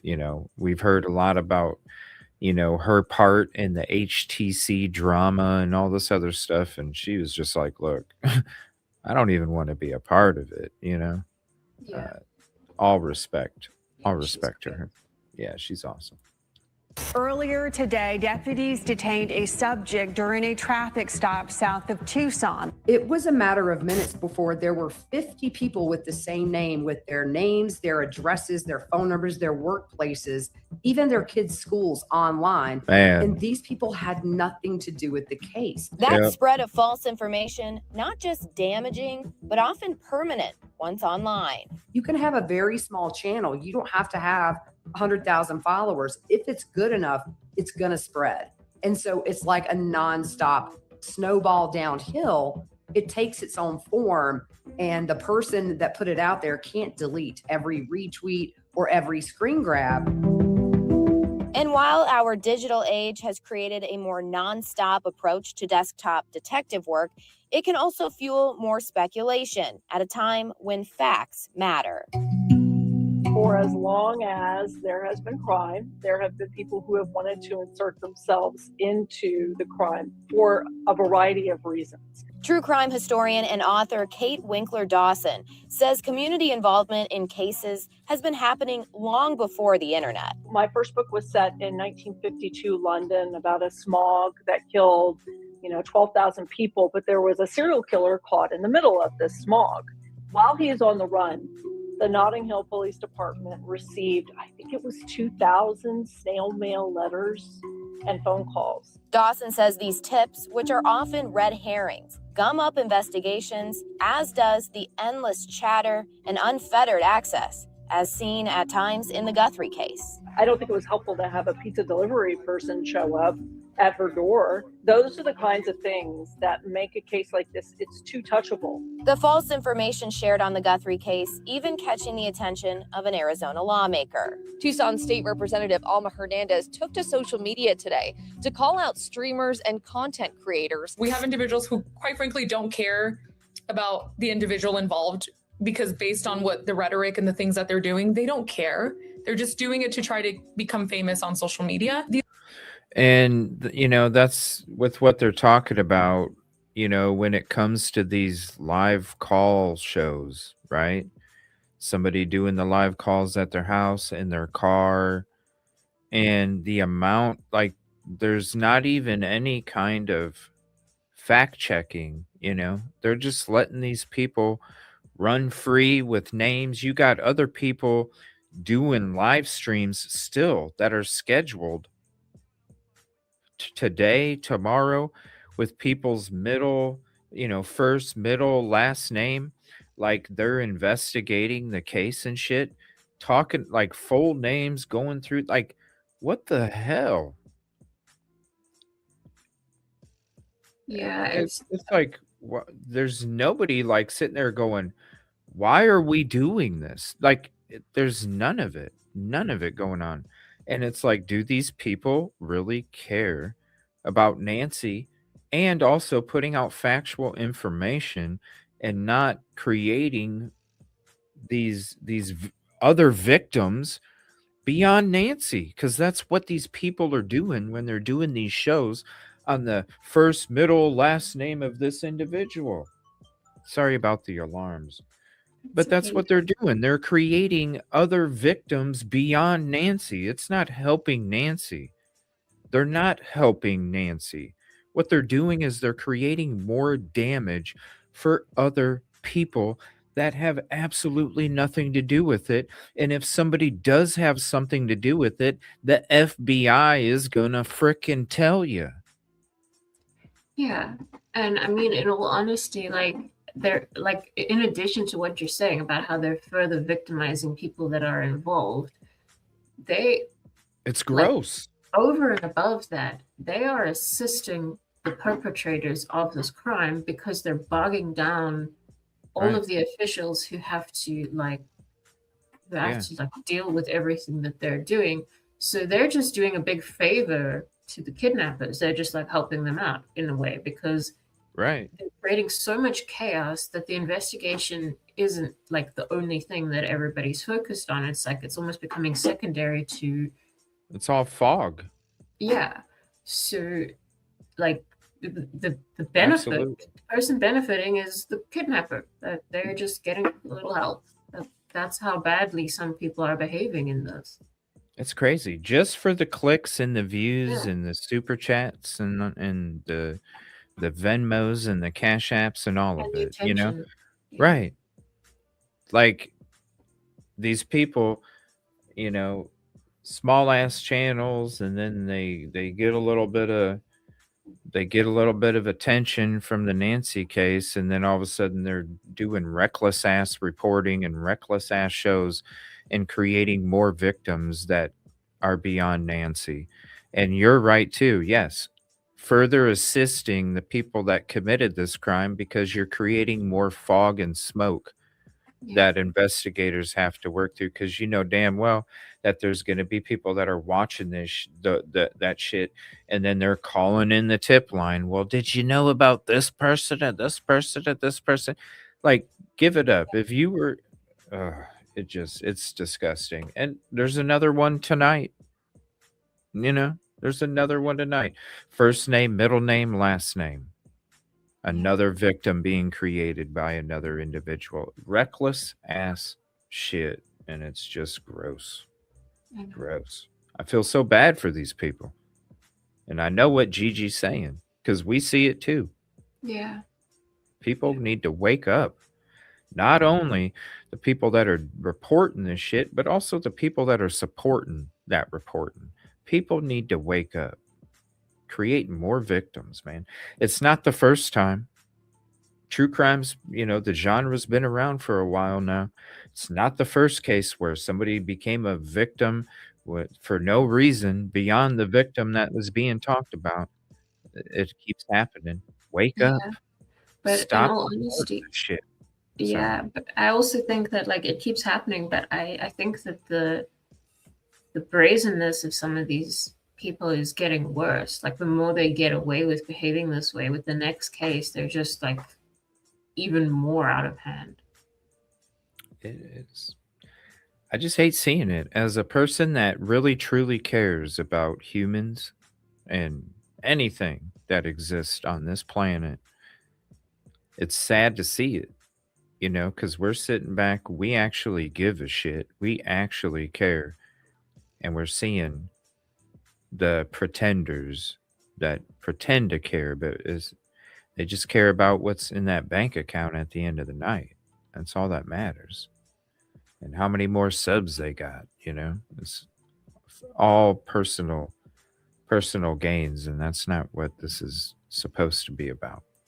These are just individuals that are honestly grifting off of this, and it's sad because we have a real family who's been impacted in our community. And while mainstream media continues to shed light on this case, McKelvey hopes more streamers and podcasters choose to cover true crime ethically and set standards for themselves, as she has. Yes. If law enforcement or two independent legacy media sources did not say it, I don't put it out there. Leave the speculation and rumor at the door. And if you think it, say it in your house, but not on the internet, because people eat it up and then it's taken as fact. And the truth, unfortunately, sometimes falls by the wayside. We have the facts on the Guthrie case, but now we're looking at strategy. We've assembled an investigative war room to read between the lines and tell us what's next. Fox 10's Ellen McNamara leads our powerhouse panel. The search for Nancy Guthrie has captivated the world. And for more perspective on the case, we wanted to talk to a panel of experts. Our panel of experts have all investigated high-profile cases. Matt Murphy is a former homicide prosecutor and a legal expert. Jennifer Coffindaffer is a retired FBI special agent. And Dr. Colleen Fitzpatrick is a forensic genealogist. Welcome to all of you. Matt, I want to start with you. As a former homicide prosecutor, you've really seen it all. You've heard it all. Give me kind of your perspective on the prosecutor side, just watching from afar. A lot of this is kind of clear as mud, right? I've wondered all along is where Laura Conover, the elected DA of Pima County, has been. And I want to be fair to everybody, but look, she was a ghost for the first month. And I think that I got a problem with that from a prosecution standpoint. She just, didn't say anything or kept her head down. But we really haven't seen it. I think I've only seen one public statement by them saying we're working on warrants or something like that. But this is something that the two elected law enforcement officials, that's the sheriff and the DA, should be working closely together in conjunction with the FBI. All right, I'm going to pause that just for a quick second, because remember when I said the corruption has to run beyond the city? You're starting to see, wait, well, how come this person wasn't, they were MIA for a month? I mean, You're starting to see that branch. You're starting to see that branch grow. You're starting to see that branch grow. Makes me wonder, what is her involvement, right? Yeah, What is her involvement? a lot will start to show. Yeah, we're seeing that flower bloom before our eyes. Not sure what kind of flower it is, how many petals it's gonna have, but we see that little stem starting to come out, and we see two little leaf petals. How many more will there be? That's kind of the stink of political interference from day one. Dr. Fitzpatrick, you are the blood expert, the DNA expert. I think we all kind of feel like this case has gone cold right now. So what would be happening behind the scenes to try to get a DNA match? Well, first you got to assume that there's DNA there at all from these kidnappers, and I'm not sure there is. First you got to assume, did he leave DNA at all? Well, there's a scenario where he did not. So nevertheless, you do have to swab the house, but the problem is, if there's any DNA, it's going to be a mixture, and that mixture is going to be dominated by Guthrie DNA. And while there is a lot more capability to deconvolve mixtures using CODIS and the standard procedures, with forensic genetic genealogy is very difficult. Jennifer, what do you think about that? I am an Occam's razor type investigator. In other words, just through my experiences, in almost every case, Occam's razor meaning the simplest solution is usually the solution. When I look at that, that would say this was an abduction, a purposeful abduction. But to Matt's point, 41 minutes in that house, and that's minimal. That's minimal. And we don't know how many others might have been involved, if this was a lone actor or not. I tend to believe that other people were involved because my experience tells me that. Initially, porch guy, when he comes to the porch, he places his hand over the camera. He then goes and pulls up vines and sort of waves them around and puts them sort of in front of the camera. All the while, with his left hand, he's trying the door, which made me think, is there an accomplice in there that was supposed to open the door for him? Do you think she's alive at this point? I don't think she's with us anymore, simply because she needed medication. She was a heart patient, and there was her blood, expirated blood on the foyer going out into the street. That was expirated. That's like somebody leaning over and the blood coming straight down onto the tiles. And then there was a pool of expirated blood where it looked like somebody had a nosebleed or was coughing. Hello. Okay, so this is why I was a little they had that expert on a few lives ago that we covered, and I'm like, because I've been saying from when I first saw that picture exactly what this lady was saying right here. A nosebleed. Said it from the beginning. Nosebleed. And somebody spit out blood. So I was a little shocked the last a few lives ago when we were hearing some expert. I don't know. It could have been from her arm. And I'm like, what the hell kind of yeah. Shout out to this lady, because this is exactly what is being shown and has been shown since that photo. Actually, since we took the photos, because Brian Enton had the video, and I took photos off of that video to then show people, now this is a nosebleed. I've seen it too many times on the basketball court. This is a nosebleed, and this is somebody, and I even showed the little clotted chunks. The little teeny clotted chunks where the blood was trying to clot inside, and it couldn't clot good enough to stop the bleeding. You saw little chunks of little clotty too. Good morning, Megan. Thank you for hopping in. Appreciate you very much. And yeah, isn't it crazy the things that people discuss? Yeah, but you don't get that here. It doesn't matter how many people are watching. It doesn't matter how many people are subbed. What matters is that we're here for the right reason, and anybody that wants to join is more than welcome. We're not driving the flashiest vehicle. That's not what we're about. We're about driving a vehicle that is well maintained and we know is going to sustain any kind of storms. Well, those are signs to me that she's 84 years old. Those are signs to me she may not be with us anymore. Matt, do you agree with that? 100%. I mean, I hate to say it, but they have to be treating this like it is a homicide, and they have to be devoting the resources. I think they've done that, but you need your best detectives on it, and you need to make sure, remember, figuring out what happened is only half the battle here. Once they identify a suspect, and I believe eventually this case will get solved. I personally believe that's going to be after a change in leadership in Pima County. But it's going to be solved eventually. And I think that when that happens, they're going to look back and hopefully they will be making all the right decisions now. Jennifer, I mean, do you think that a defense attorney could be like, hey, there are all these problems. The Pima County Sheriff turned over the scene, early to the family. Then they brought it back. Then they sent more people in, just outside looking in. There is a glaring mistake that was made with that crime scene.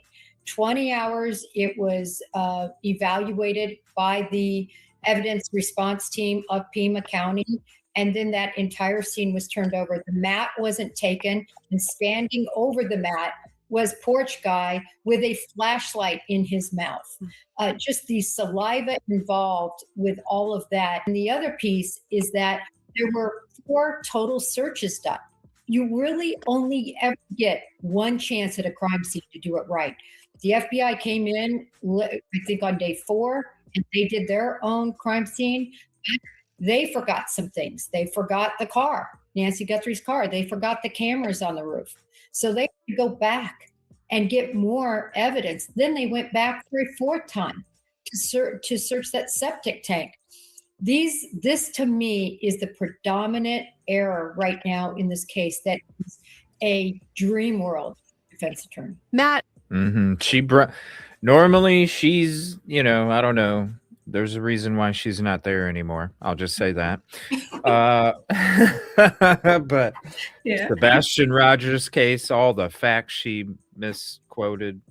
But that's why we created the intern files back then, because it's like there's no way she's doing this on her own. She's got to have people like doing the work for her. But when it comes to what she just said, she brings up a hell of a lot of great points. Yeah. Hell of a lot of great points. Same thing we were asking. Why wasn't the mat taken? Why wasn't the mat taken?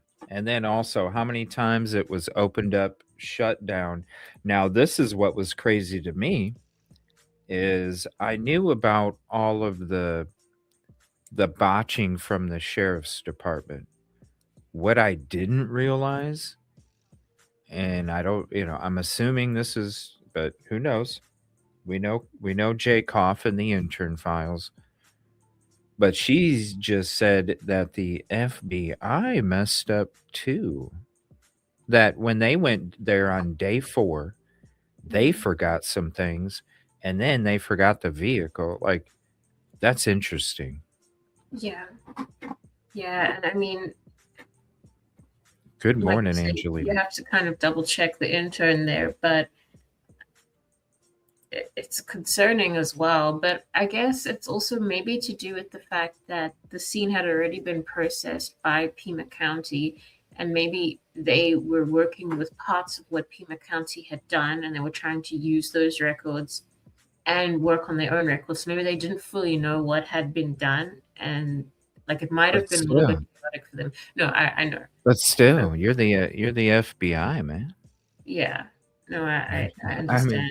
I mean, for her to say they forgot is like so honest. Like, yeah. yeah, like that. Forgot. Like, Oops. I'm sitting there going, like, it could have been, like, it could have. Do you think any of, okay, say we were out there, right? Say our team was out there. Do you think any of us would have missed cameras? You know what I'm saying? Do you think any of us would have like not thought about the vehicle? Like what? I mean, So those I'm are like, two of the I'm like, come first. on, Yeah. come on, Yeah. come on. How does the? It's one thing if Pima County, it's one thing, but the agency, I don't know. That's just crazy. But again, the intern files could have came, could have came right before the show. Yeah. She's not wearing her glasses, so when she's not wearing her glasses, she can't read nothing. You know that because she has to put them on every time. Oh, let me read chat. I do that. Yeah.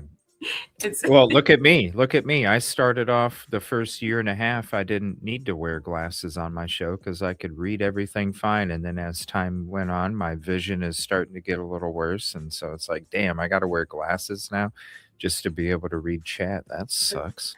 That's from doing the show. Like the screen, I think it does that. Did that to me as well. Yeah. But by the way, if you're enjoying the live stream, help us reach more people. Make sure to drop a like, subscribe, comment, and share this out to your socials and friends. Because if you're hanging out with us, why not have your friends hang out with us too? And we appreciate you very much. And Angelina says, "Hey, Rosie." I was just typing an answer there. Hello, Angelina. Thank you all for being here. Appreciate you very much. All right, back to this. Great episode, and we got 3 more segments coming up after this. You have kind of a different take, and you do not believe, your theory is that this was a kidnapping at all. Is that right? Can you talk about what you believe happened? Well, no, I think that my point all along is that we have to have an open mind to all possibilities, including the potential possibility this was a sexual assault from the very beginning. In cases like this, we keep hearing the term eliminated. This person's been eliminated. Nobody's really eliminated until you have an active, viable theory on what happened, and you've pretty much solved it. Dr. Fitzpatrick, Jennifer, and Matt, thank you so much for your time. I learned a lot, and I know everyone watching learned a lot as well. And you can scan the QR code on your screen, and you'll be able.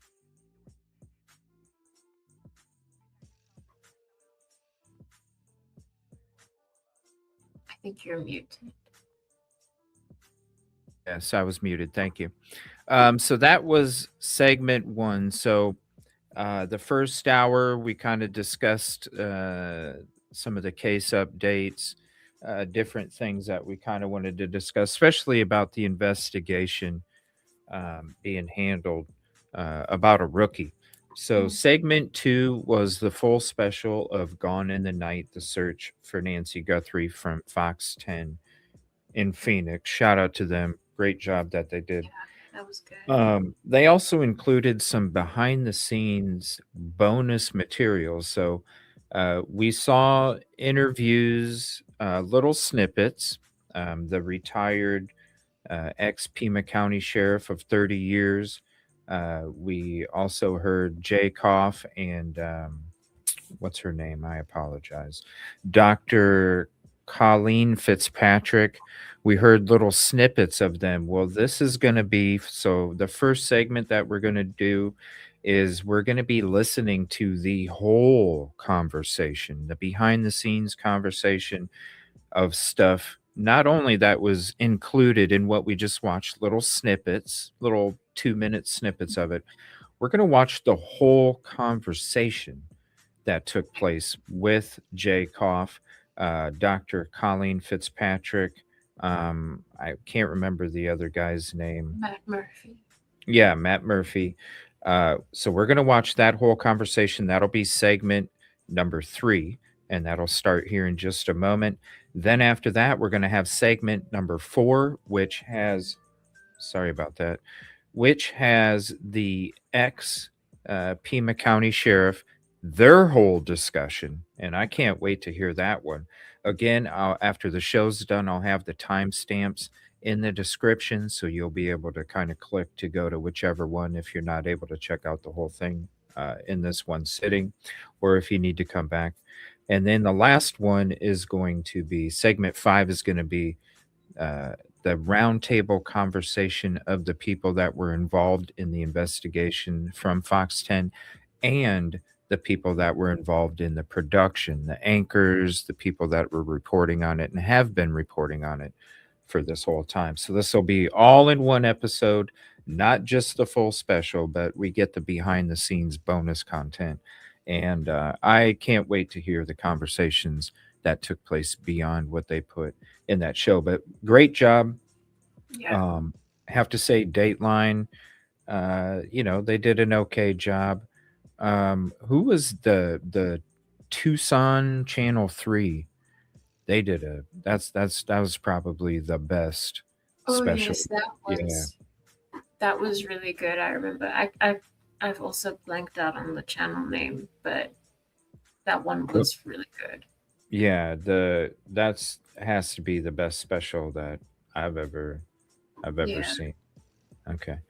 All right, so we're going to switch to the next segment. This is the investigative expert panel that analyzed it and was on the full special. So let me go ahead and switch over to that, and we'll get started on this new segment. Thank you all for being here. Appreciate you very much. And please hit the like. All right, here we go.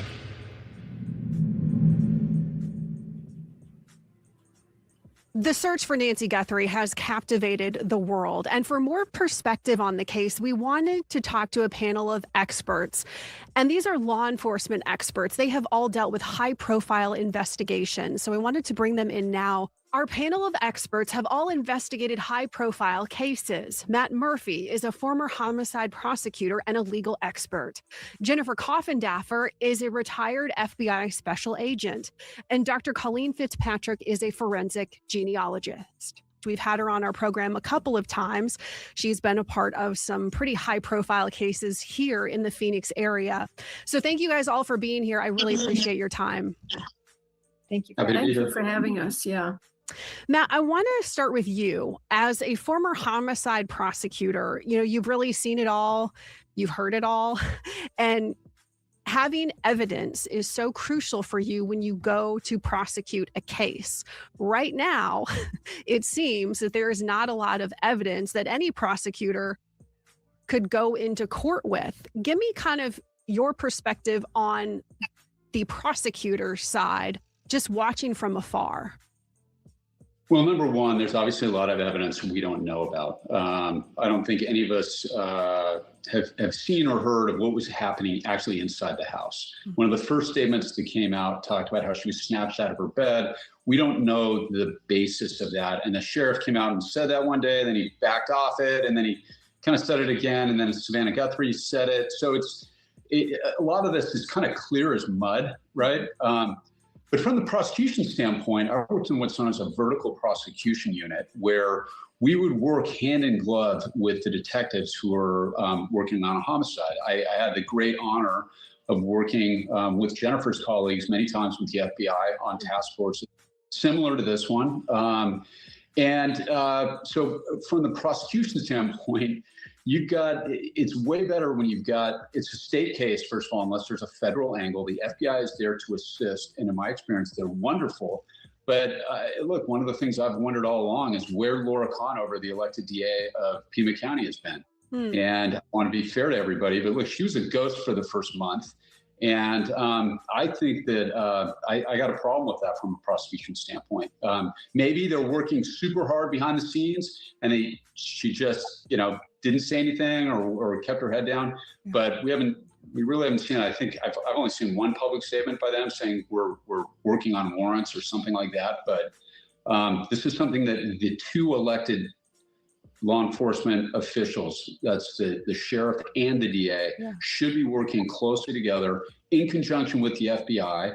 And I think that the fact that this case is where it is today represents a failure of that. That's not at all a criticism of the hardworking law enforcement officers, the FBI agents, or the detectives behind the scenes on this. But this has kind of the stink of political interference from day one. Yeah, leadership obviously matters, and especially in a high-profile case like this. Jennifer, let's talk about the FBI too. And early on, there had been talk that there had been some infighting between the Pima County Sheriff's Department and the FBI. What was your take on that? Because then we heard from the sheriff that, hey, no, that wasn't a problem. Well, of course, it's interesting, this question you pose, when you consider the history. So for approximately a 5-year period, dating back several years ago, the Pima County Sheriff, Sheriff Nanos, was under investigation for misappropriation of funds, and his department was being investigated by the FBI. So it's kind of an interesting situation. Of course, he was exonerated and somebody else was charged in that, but nevertheless, that always can cause a little bit of a rift that could carry on through this. Beyond that, typically when the Bureau comes in and you're working sort of hand in hand, or supposed to be, there can be some animosities, but I'll tell you, it is not at the street agent and street detective level. It's typically at the higher levels. The street agents work very well hand in hand with the locals. Yeah, I actually know a few personal FBI agents here in the Phoenix area, and they've been down in the Tucson area, and just on a personal level, they are fantastic people. So I'm sure that you would kind of comment about that too, and say the same thing if you if you knew some of them here in the Phoenix office. Dr. Fitzpatrick, you are the blood expert, the DNA expert. I think we all kind of feel like this case has gone cold right now. So what would be happening behind the scenes to try to get a DNA match, whether it's, the familial DNA? What is happening? We know that the DNA was sent to the lab in Florida, and I know that you've spoken highly about the lab and the work that is done there. But what is going on behind the scenes right now to try to solve this case? Well, first you got to assume that there's DNA there at all from these kidnappers, and I'm not sure there is. Because if you think about it, what I think happened is they spent minimal time in the house. I think whoever the guy in the porch was, he was there to remove the camera, not to, he wasn't surprised by the camera. If you watch him, he's removing the camera. Went somewhere, waited to see if there was an alarm, had an accomplice in a car with him hidden somewhere, went around to the back of the house after nothing happened, climbed over the wall, triggered that motion detector, and after a few minutes, went through the back door with gloves on. Man, she just freaking laid it out like I broke it down in the beginning, Rosee. That's exactly how I said it happened. Yeah, she did. And also, like, in terms of stuff we've been saying before about whether he was testing if an alarm would go off and stuff like that, she's mentioning that too. Yeah. So exactly how I broke it down in the very beginning. Like, this is how I think it went down. She right there. Damn. Even to where I was hiding and how I jumped the little wall and I entered through the back. Like, damn. This lady's good. We'll have to watch the episode. She was on Jennifer Coffindaffer's channel before this came out, and they had a discussion. Definitely going to have to check that out on a future episode. Normally I wouldn't, because, intern files, but with this lady being a guest on here and hearing what I'm like, dang, I want to hear the conversation that wasn't put on a special, where you're feeling less reserved, you're laid back, you'll discuss a little more. So we're going to have to check out that episode in a future one coming up.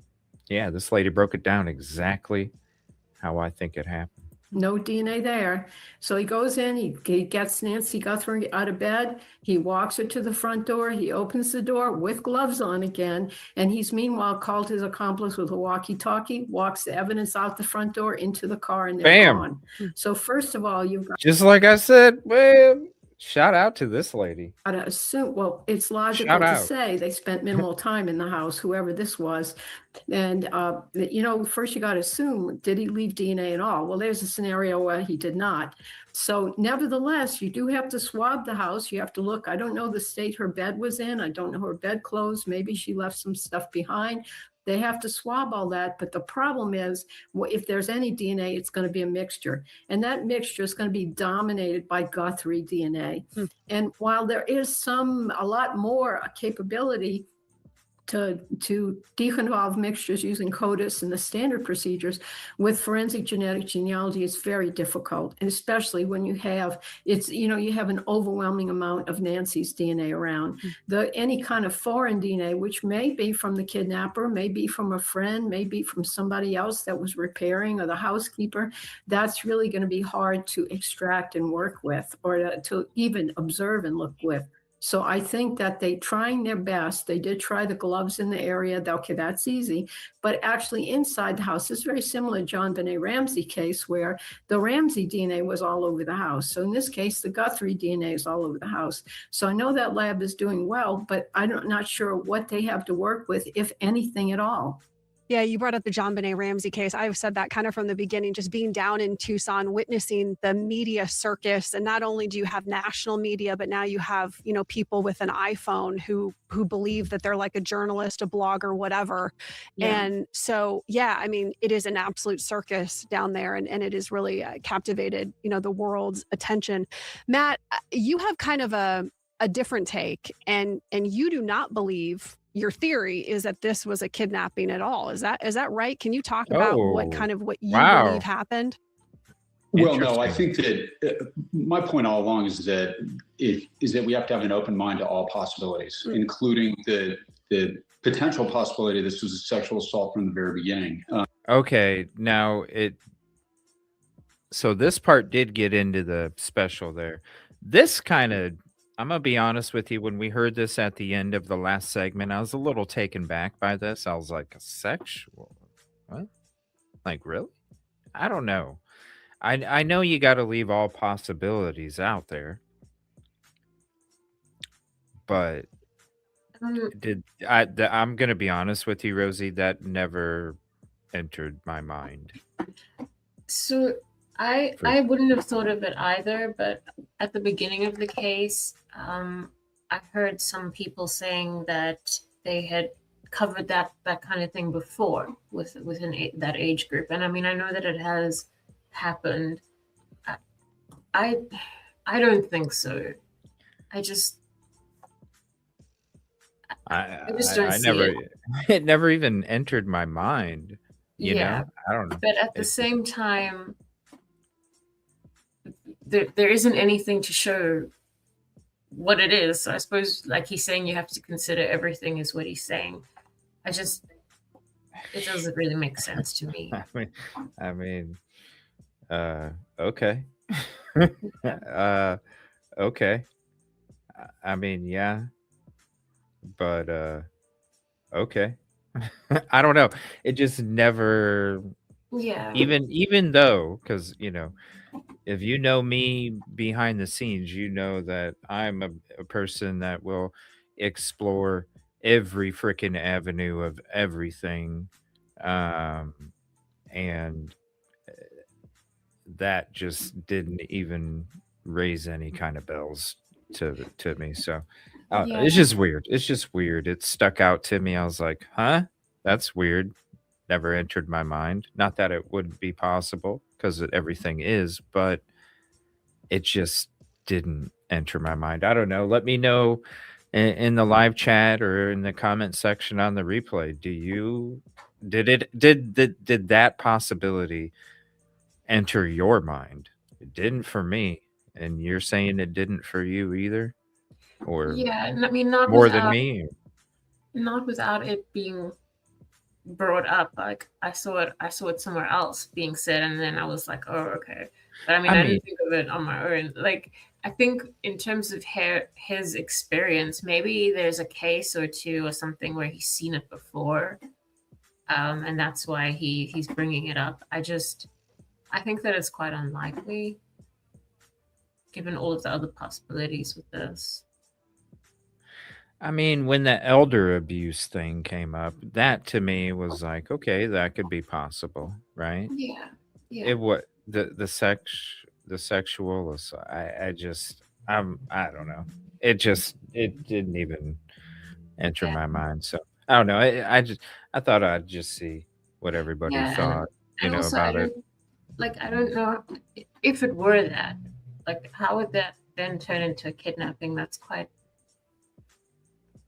I don't know if that's very common. I don't know. It's Yeah. just, I don't know. I just had to see what people. It's like what? I don't know, but who knows? We'll see what else he has to say. And what can happen, I know Jennifer has seen this probably firsthand more than once, like I have, where somebody will develop a theory and they really like that theory, and it's almost like a puppy. It's cute, they love it, and they focus on that to the exclusion of everything else. In cases like this, we keep hearing the term eliminated. This person's been eliminated.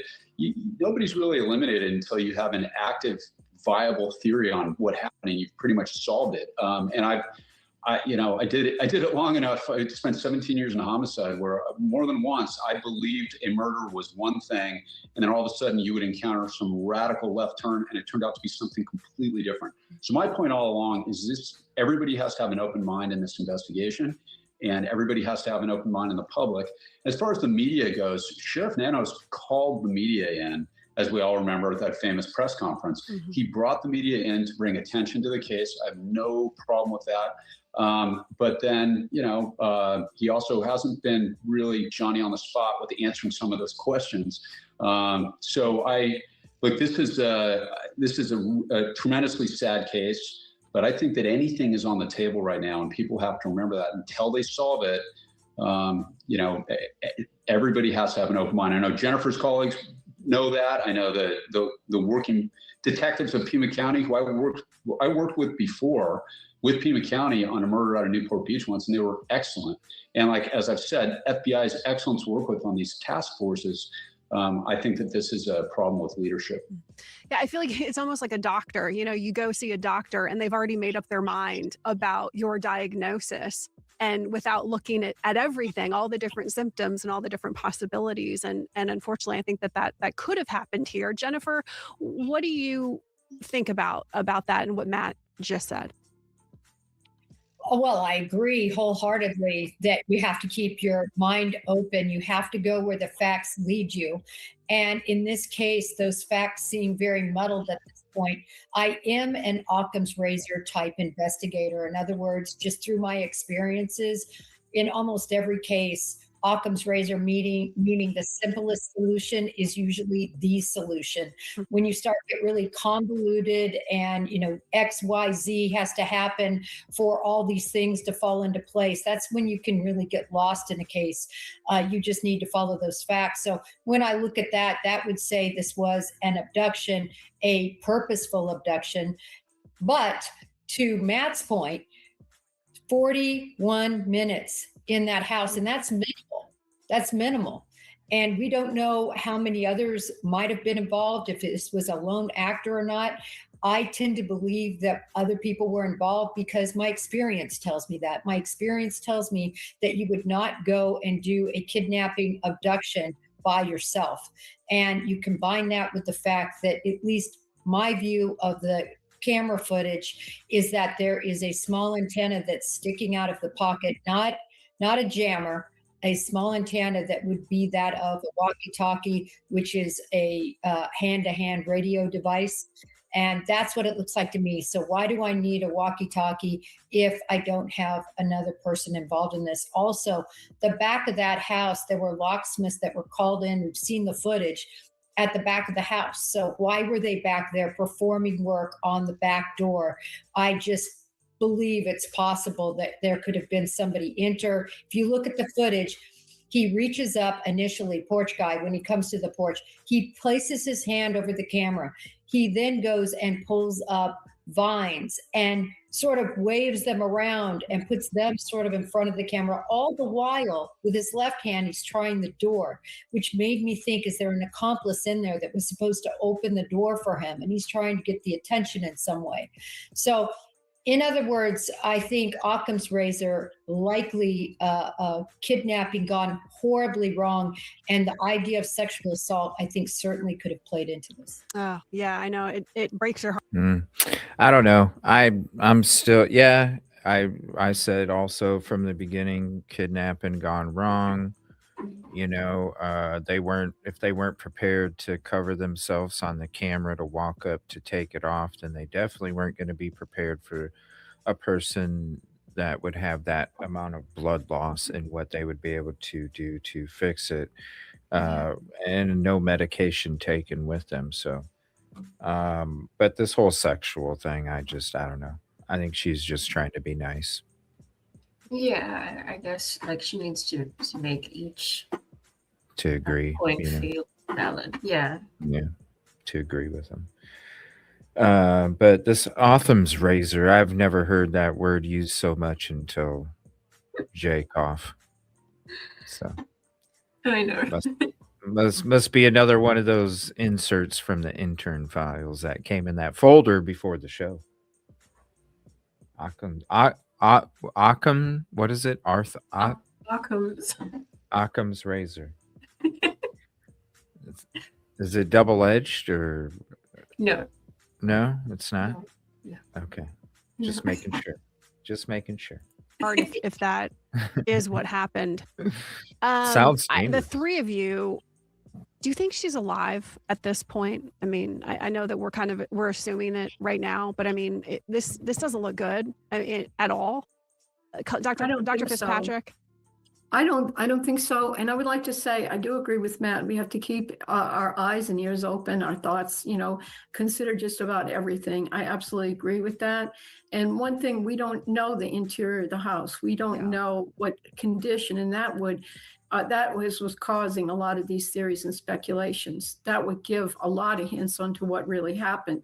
Yeah, I do have to say shout out to Matt on Twitter. What's the channel, Rosie? Is it MB Inc? MB Inc, I think. Yeah, he put out the diagram map of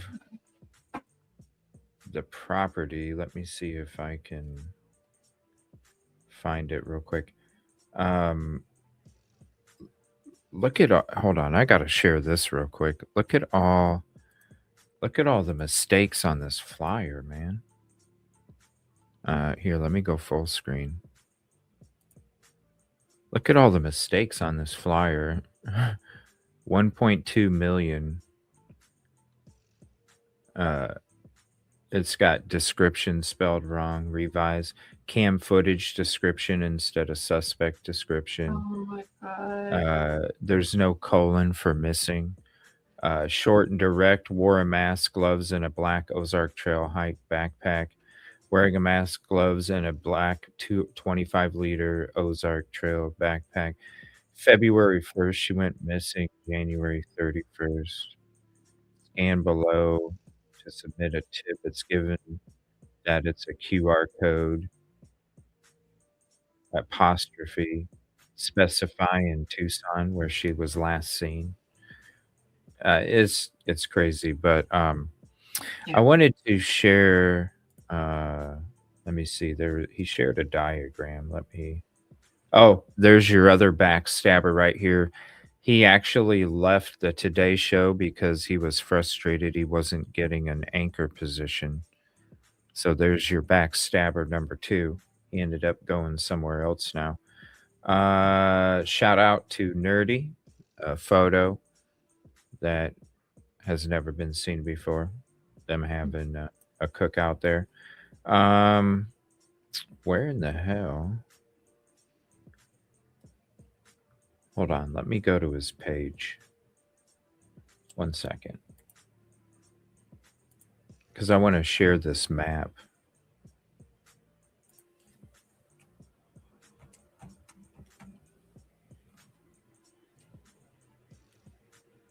All right, here it is. Matt. Is it MB Incorporated or Matt? Matt Black. Yeah, okay, here we go.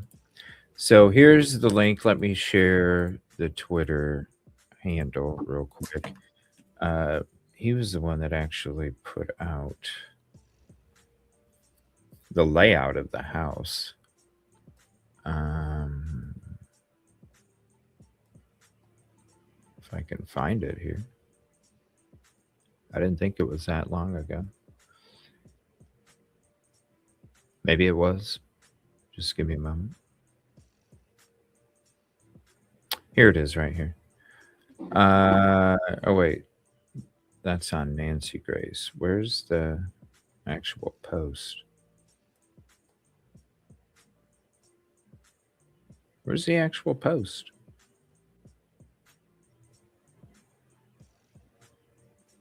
Oh, okay. I don't know. It's not there. Let me look But as well. it was taken off of the screenshot Nancy Grace showed was taken off of Twitter. So, Yeah. all right. So here is, because I was hoping to get the actual photo of it. I could have sworn. But anyway, let me retweet this. So if anything, yeah, if you have the link, Rosee, share it, and then we'll go ahead and display it of that, because it was just this photo. So here's the actual layout of the house. Will it let me go? So that's as full screen as I can get it. But here, let me go ahead and save it too.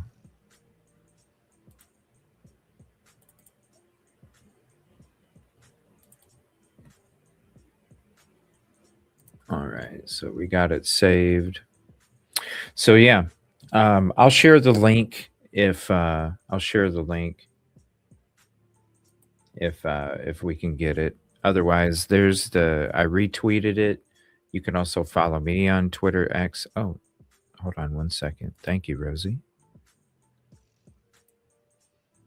There we go. All right, so let's go ahead and retweet that. So here's the link for the photo on X. Thank you, Rosee. You're welcome. All right, and then here is the actual. There's another. Well, where's the other photo? Because this isn't the one that was shown on Nancy Grace either. But here is the actual layout of the property right there. Yeah, it had like different drawings on it and stuff too. The residence plan. All right, so there's that, and we'll go ahead and if we can find the other one, we'll go ahead and display it for you here. We'll switch back to this so we can continue to listen to it. But there is the layout. Shout out to Matt Black Incorporated, and there is the link for the photo, and there is the link for their Twitter X channel. My thought is that the safest place you can be is in your home. And the highest risk thing, well, one of the highest risk things is that you break into someone's home. So that's why the theory I propose gives the minimum amount of time in the home. You know, just go in, take her in. But is that true? We don't know, because if we knew what her bedroom looked like, maybe that would tell us. So anyway, I think that there's a lot of speculation. We don't really know. I don't think she's with us anymore simply because she needed medication. She was a heart patient, and there was her blood, expirated blood on the foyer going out into the street. That was expirated. That's like somebody leaning over and the blood coming straight down onto the tiles. And then there was a pool of expirated blood where it looked like somebody had a nosebleed or was coughing. Yeah. So those are signs to me that she's 84 years old. Those are signs to me she may not be with us anymore. Yeah. Matt, do you agree with that? 100%. I mean, I hate to say it, but look, the blood dropouts remind me of a case that I had, my Judy Villa case, where she killed her boyfriend, managed to get him out of the house, and buried him someplace in the desert, not far from Pima County. We think in California, but maybe over the border. And you know, that's a common feature of Southern California, Mojave Desert, you know, Nevada, Arizona. Oftentimes when you get bodies out into the desert and get them in a shallow grave, we don't recover them. And so they have to be treating this like it is a homicide, and they have to be devoting the resources. I think they've done that, but you need your best detectives on it. And you need to make sure, remember, figuring out what happened is only half the battle here. Once they identify a suspect, and I believe eventually this case will get solved. I personally believe that's going to be after a change in leadership in Pima County. But it's going to be solved eventually. And I think that when that happens, they're going to look back and hopefully they will be making all the right decisions now. I got very nervous when I heard Uber Eats drivers getting arrested with like SWAT teams outside. I don't know how much of that is true and not true, just what I read in the media, but that's that heavy-handed type of stuff. If that's happening, I guarantee it's against the advice of the FBI. And that could be performative by the sheriff, and it's resulted in nothing so far. So they have to treat it like it's a homicide. Sadly, I believe she is dead. And hopefully they're not making mistakes like that, because one mistake like that, and if they take a door down, for example, out of enthusiasm, and there isn't a DA reining that in, or the FBI reining that in, that can lead to destruction of evidence. That's a disaster for the prosecution, and that's what everybody has to remember. Like, figuring it out is only half the battle. Actually bringing people to justice, bringing justice to the Guthrie family is the second part of this whole thing, and hopefully they avoid the mistakes that can ruin that type of case. Jennifer, because you believe that more than one person was involved, are you surprised with this $1 million, reward out there, $1 million plus actually, that someone hasn't come forward if more than one person is involved? Well, of course, I am keeping my mind open to other theories, but that's the one that right now the facts for me turn toward more in the realm of possibility or probability over just possibility. But no, I think there's so many factors weighing in. First of all, if an individual recognizes Porch Guy, there's a very big chance that they just can't believe that that possibly would be him. That's one. Number two, they could be fiercely loyal or afraid of that person.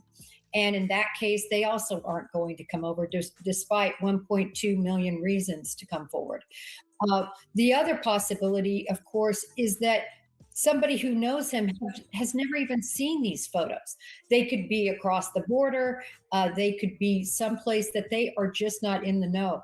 I know everybody thinks that everyone knows who Nancy Guthrie is and all the details, and everybody's seen this. I can tell you it's a minute population that actually is up to speed at all on this case when you look at the vast majority of Americans.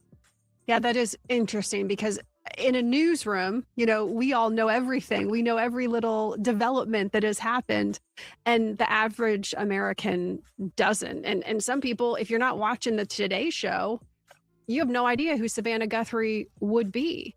Dr. Fitzpatrick, what do you think it will take to bring someone to justice?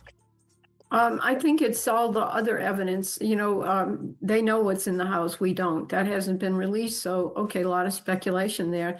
I think it's going to be other evidence. That obviously, there's probably no cell phone. If they had a walkie-talkie, maybe it was a burner phone. Maybe somebody saw something. Maybe they'll retrieve some of the videos in the area. Something like that. Something else other than what's in the house. Somebody will step forward, finally have the courage to step forward, or somebody's debating, maybe it's so-and-so, my neighbor, it looks, I don't know, I don't want to report it, something like that. Somebody will know something, or there'll be other piece of evidence found in the area or among the video, among the neighbors, something like that. I don't really think it will be found in the house so much, for reasons I've already said. Were you guys surprised, and Matt, I'll throw this to you, that once we had, the exact backpack, and once we had that video and the photos, that something didn't happen, didn't come about because of that? Well, I wasn't so surprised. Dr. Fitzpatrick says wasn't so surprised. Matt, go ahead. No, I agree with Dr. Fitzpatrick on that one. This is stuff you can buy at Walmart. There are tens of thousands of these. So, the FBI is actually very good at kind of picking apart videos like that. But this was a very common backpack. I think, guys, that looked like something was rolled up in it. That was significant, I think, because that makes it look like it's potentially a tarp, part of the plan to abduct. I mean, there's, my brain, after 4 years in sexual assault and 21 total in vertical units, I immediately thought rape kit, but I look at this through a very jaded lens. I know Jennifer does too, and Dr. Fitzpatrick. But can I comment really quickly on something else that Dr. Fitzpatrick said? When she talked about... I'm going to go ahead and pause it real quick before he digs in a little more. I do have to ask a couple questions, not only to the chat, but also to you, Rosee. when it comes to the $1.2 million reward, Mhm. and the fact that I've said from when the video came out that there was obviously more than one person, and we did our video edits and discovered them. Uh, I've kind of wondered myself as well. $1.2 million is a lot of money. Why do you think nobody has came forward to claim or try to claim that reward? That's a lot of money. I'm not sure. I mean, I guess that it's possible that they feel that they're too involved. Like they can't be, like they don't trust that they would like not be straight up accused of being too involved in the case, you know, like in the disappearance. I'm not entirely sure. That's something that I haven't been able to really get my head around properly. I think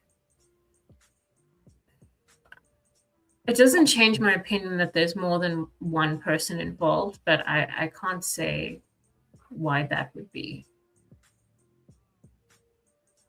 Yeah, like the money sounds nice, but it's not worth my life.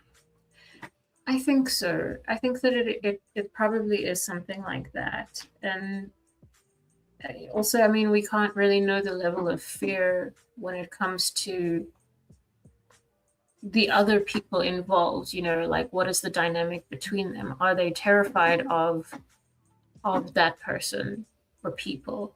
And also maybe they've been involved in other crimes, other cases where they feel that like that's going to start coming out, and they don't feel that they're prepared to be able to like keep all of that at bay when coming forward on one case, you know. Hmm. What about like did you even know who I don't think any of us knew who Nancy Guthrie was. But another thing that they were discussing, you know, um like I didn't even know Savannah's, let alone her last name. I didn't even know her first name. I just remember seeing her face before at some point in the past, you know, off of some kind of promo Yeah. or Idaho 4, because the Gonsalves family went on the Today Show a lot too. Probably from that, you know. But it was something like I didn't know. I didn't even recall that her name was Savannah. Do you, I don't know. I'm curious to know how many people knew Savannah, knew her last name, or even let alone knew her mother. So, um, yeah, even though it's a national media case, nobody really, you know, there's still probably a lot of people out there that don't even know or ever heard of Savannah. So, Yeah. um, Yeah. it's kind of like a mixture, you know. You think it's everybody should know, but really most people didn't. Look, I didn't know.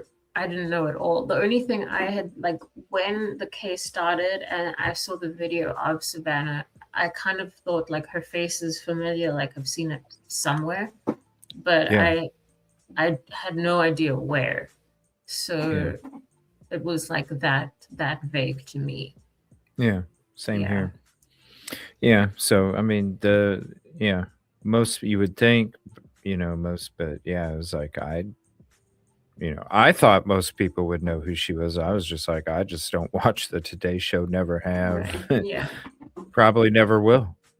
Because I don't know. I got other things that I can do with my time than watch the Today Show, you know, watch them cooking. They were doing a bunch of cooking this morning. I was like, okay, cool. All right. Well, Nice. yeah. When the case started, I went back and watched just a little bit of when Nancy had been on. So that's the extent to which I've watched it. And also it was like I understand what you mean about the show, like this little scripted or like insincere in some of the jokes they Yeah. make. And it was like, oh, okay. Because they were also cooking. I think Nancy Yeah. was cooking on the one I watched. I mean, it Oh, was was she? Was she? yeah, she was she was cooking with Savannah. Yeah, I mean it's to each their own. Tomato. Right. Tomato. All right, this guy's got to have cotton mouth with his mouth being open for so long. So we'll go ahead and let him continue to talk. I don't know. This guy's kind of out in left field a little bit, but we'll see. Hey, Jennifer Coffindaffer's on there too. What are we gonna do? Yeah, if Kitty hasn't heard of it, yeah, I never heard of.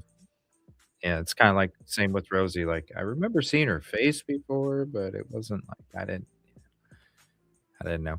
April 6th, 4 more days. She's gonna be trying to come back on the Today Show. So prayers to her. Hopefully, everything goes okay. How finding DNA in the house, I just want to emphasize how right she was on that. There's an expression that I heard from our crime lab, who is Mary Hong, who Dr. Fitzpatrick probably knows. She was phenomenal. And she used to say all the time in our murder cases, it's a dirty world. In other words, when you swab a house, you're going to find all kinds of DNA inside the house. But the way those get, at least the video that we saw of the one person with gloves and that balaclava on, there is, unless it is a sexual assault, Dr. Fitzpatrick's absolutely right. There's a really good chance they didn't leave any DNA in there. Or the famous gloves that we found down the road where Sheriff Nanos did another press conference and he didn't know if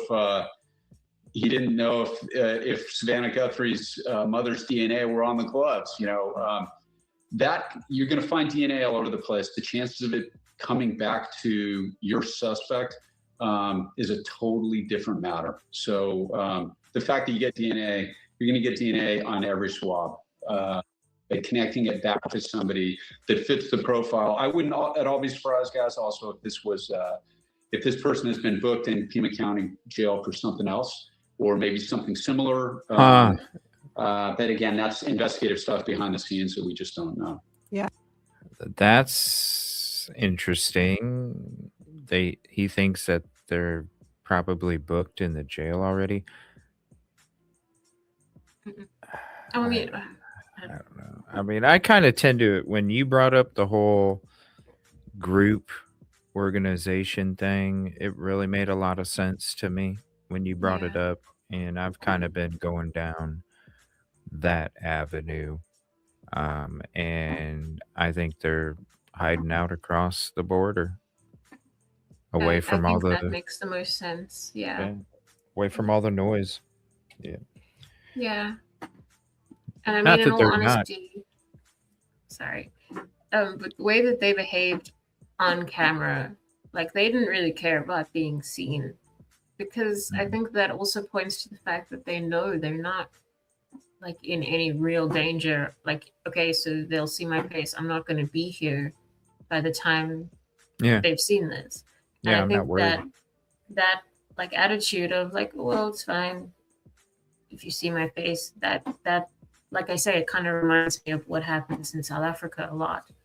And that to me feels like they're just not going to be around long enough for that to matter. And I think I agree with you about that. Yeah. Yeah, they're away from all the noise, Now, did they show back up? I wouldn't be surprised if they showed up when all them people were out front of her house, because everybody blended in,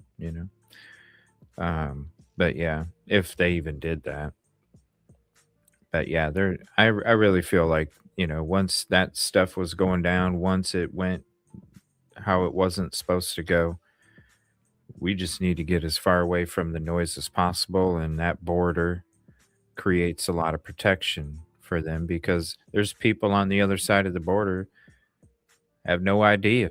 They don't even, they know less than what we know, because they're not watching American news. They're not seeing, the nightly broadcasts and stuff like that. So I'm sure it's created a lot of protection for them as they crossed over there. So yeah, to me, that's just what makes the most sense. What you said about that organization thing. So. Do you all think, because this, I mean, outside looking in again, that there have been problems and Sheriff Nanos, I mean, he could be recalled because of this as well? Do you think that that could make it difficult, though? I mean, maybe like a defense attorney would be like, hey, I'll take the case. I mean, assuming that there is a suspect moving forward. But again, this is we're all just assuming things, right? But Jennifer, I mean, do you think that a defense attorney could be like, hey, there are all these problems. The Pima County Sheriff turned over this scene, early to the family. Then they brought it back. Then they sent more people in, just outside looking in. Right. And I always hate to armchair quarterback because I've been in that seat and you can't be perfect. However, there is a glaring mistake that was made with that crime scene. 20 hours, it was evaluated by the evidence response team of Pima County. And then that entire scene was turned over. The mat wasn't taken, and standing over the mat was porch guy with a flashlight in his mouth.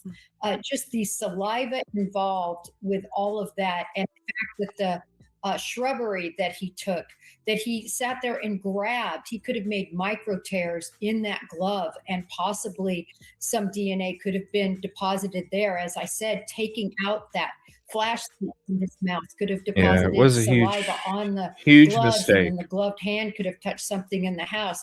It's Yep. just shocking to me. And the other piece is that there were 4 total searches. Well, we have to say because there was contamination from the get-go. You know what I'm saying? Yes, they should have taken the mat. Yes, when you have a flashlight in your mouth, you obviously have to grab the flashlight at some point, and you obviously have to grab something else at some point in order for everything to go down the way that it went down. So the fact that you could not get come on, when we live in the world of IgG, skin cells, you know what I'm saying? When we live in that world now, and somebody has legitimate saliva, and we couldn't even get any kind of, profile, Yeah. that's bad because of the Yeah. contamination.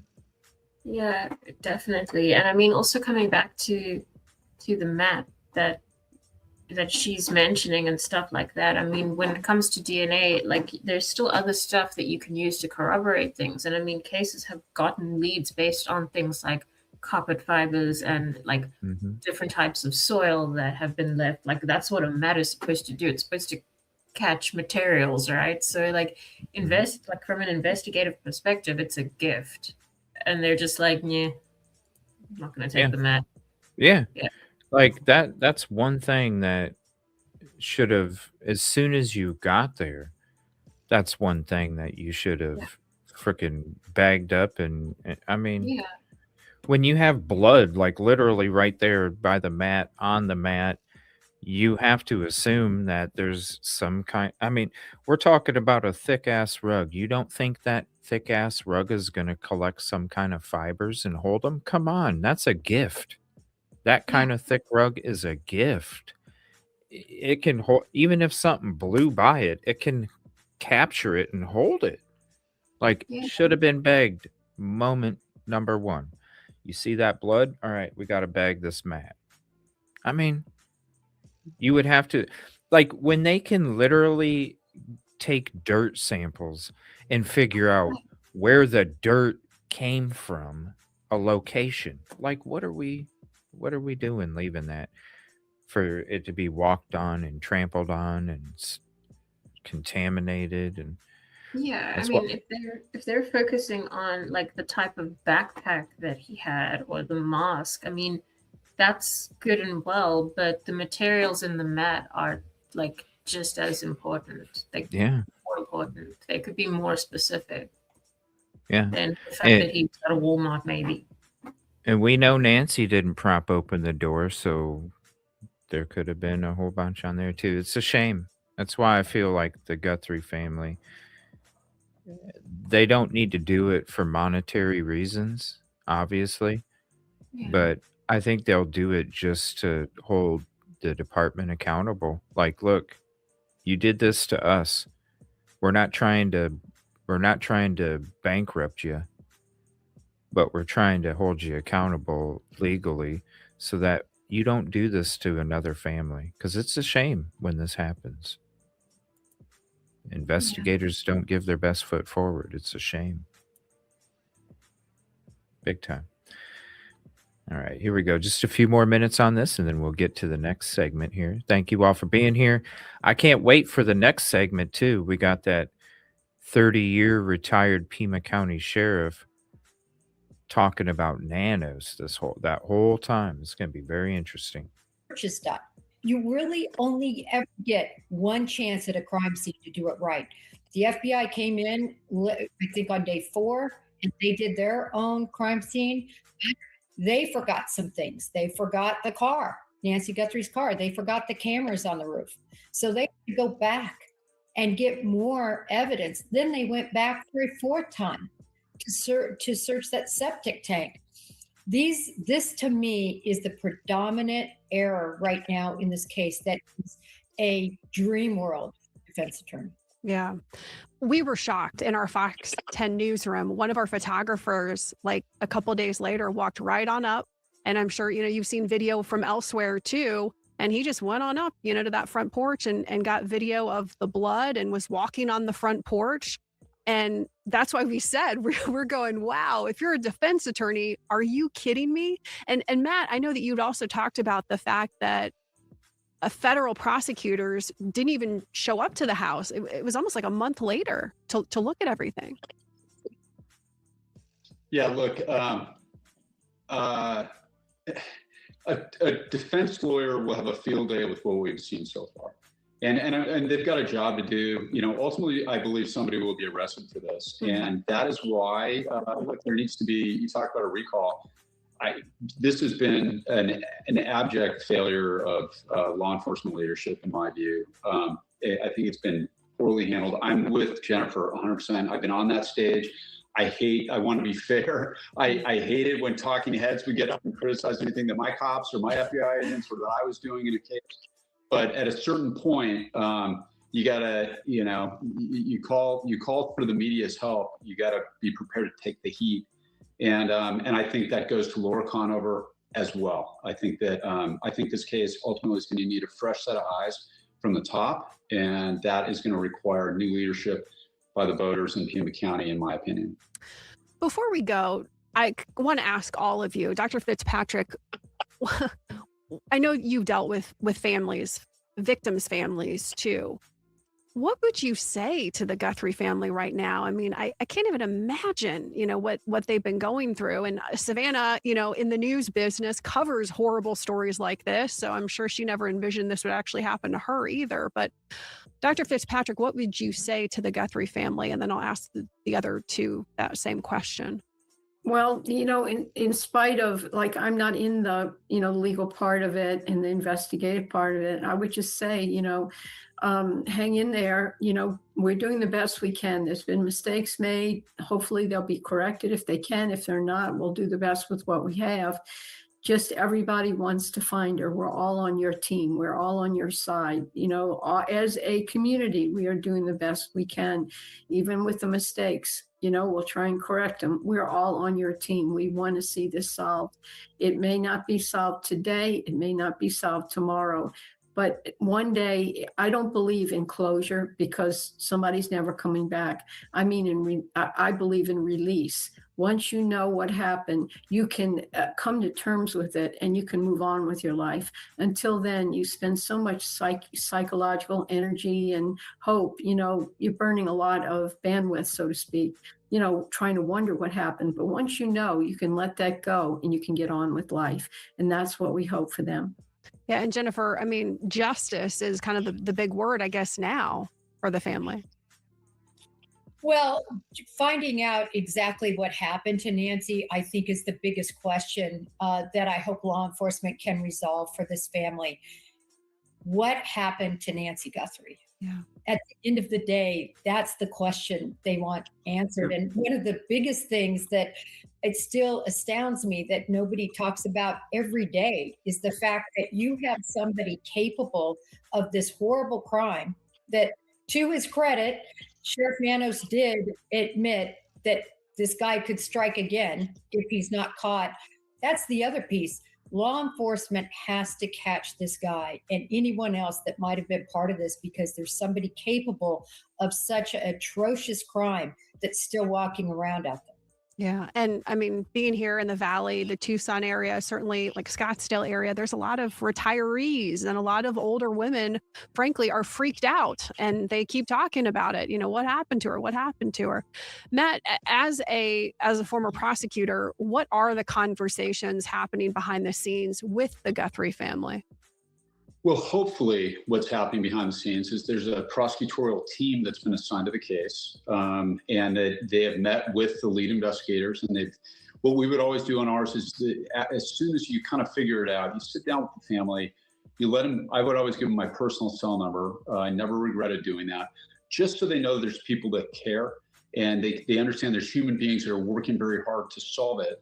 And I think that goes a long way. So it's not a mystery to them. You explain the procedure, you explain what you're doing to the greatest degree that you can in an active investigation without tipping off potential suspects or, because you have to have an open mind to all possibilities who might have been involved. But you do everything you can to ease their suffering, because this is the most apoplectic grief that a family can go through. That's why these fake ransom notes that kept coming in, I think is just some of the most lamentable aspects of the modern age, right? We've got, whenever you make an appeal to the public, you always have well-meaning people who come out who offer information that sometimes helps, but usually it doesn't. I heard a noise down the street, or, I heard a woman screaming, but it might have been my neighbor's wife yelling at him.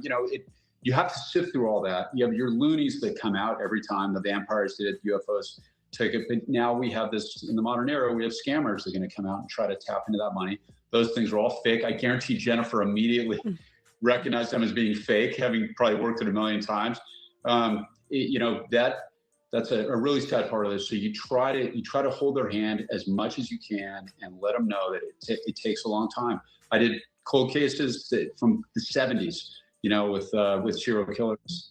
So you gotta try to get them to be patient, and let them know that there's real pros behind the scenes that have nothing to do with the politics, that are working very hard to bring them justice.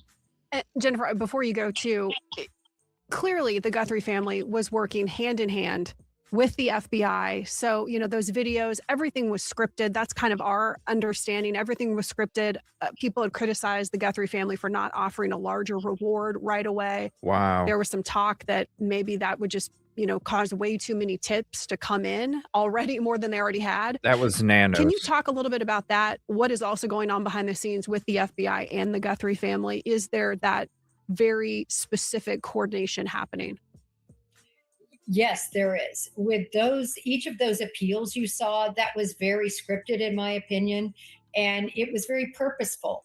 And it's not that the Guthries wouldn't have had some input, because they did, but they were definitely guided by our behavioral analysis unit.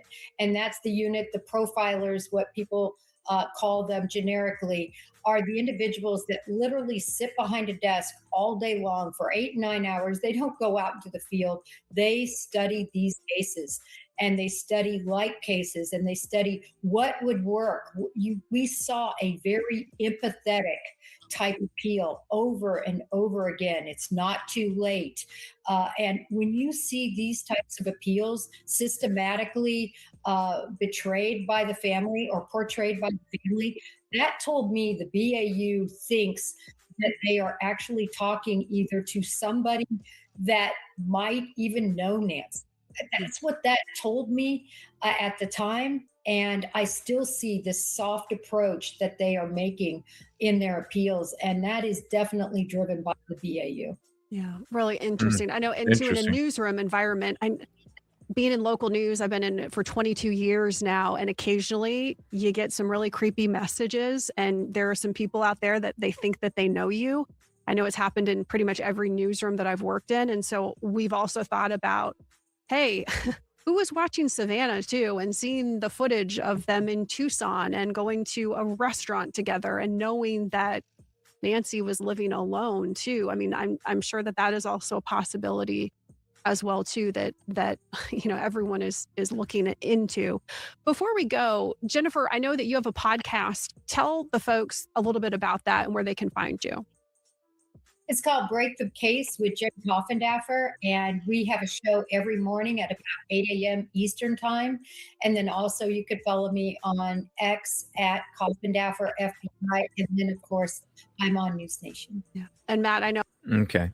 So we'll go ahead and pause it there. And let me get switched to this. We'll go ahead and pause it there.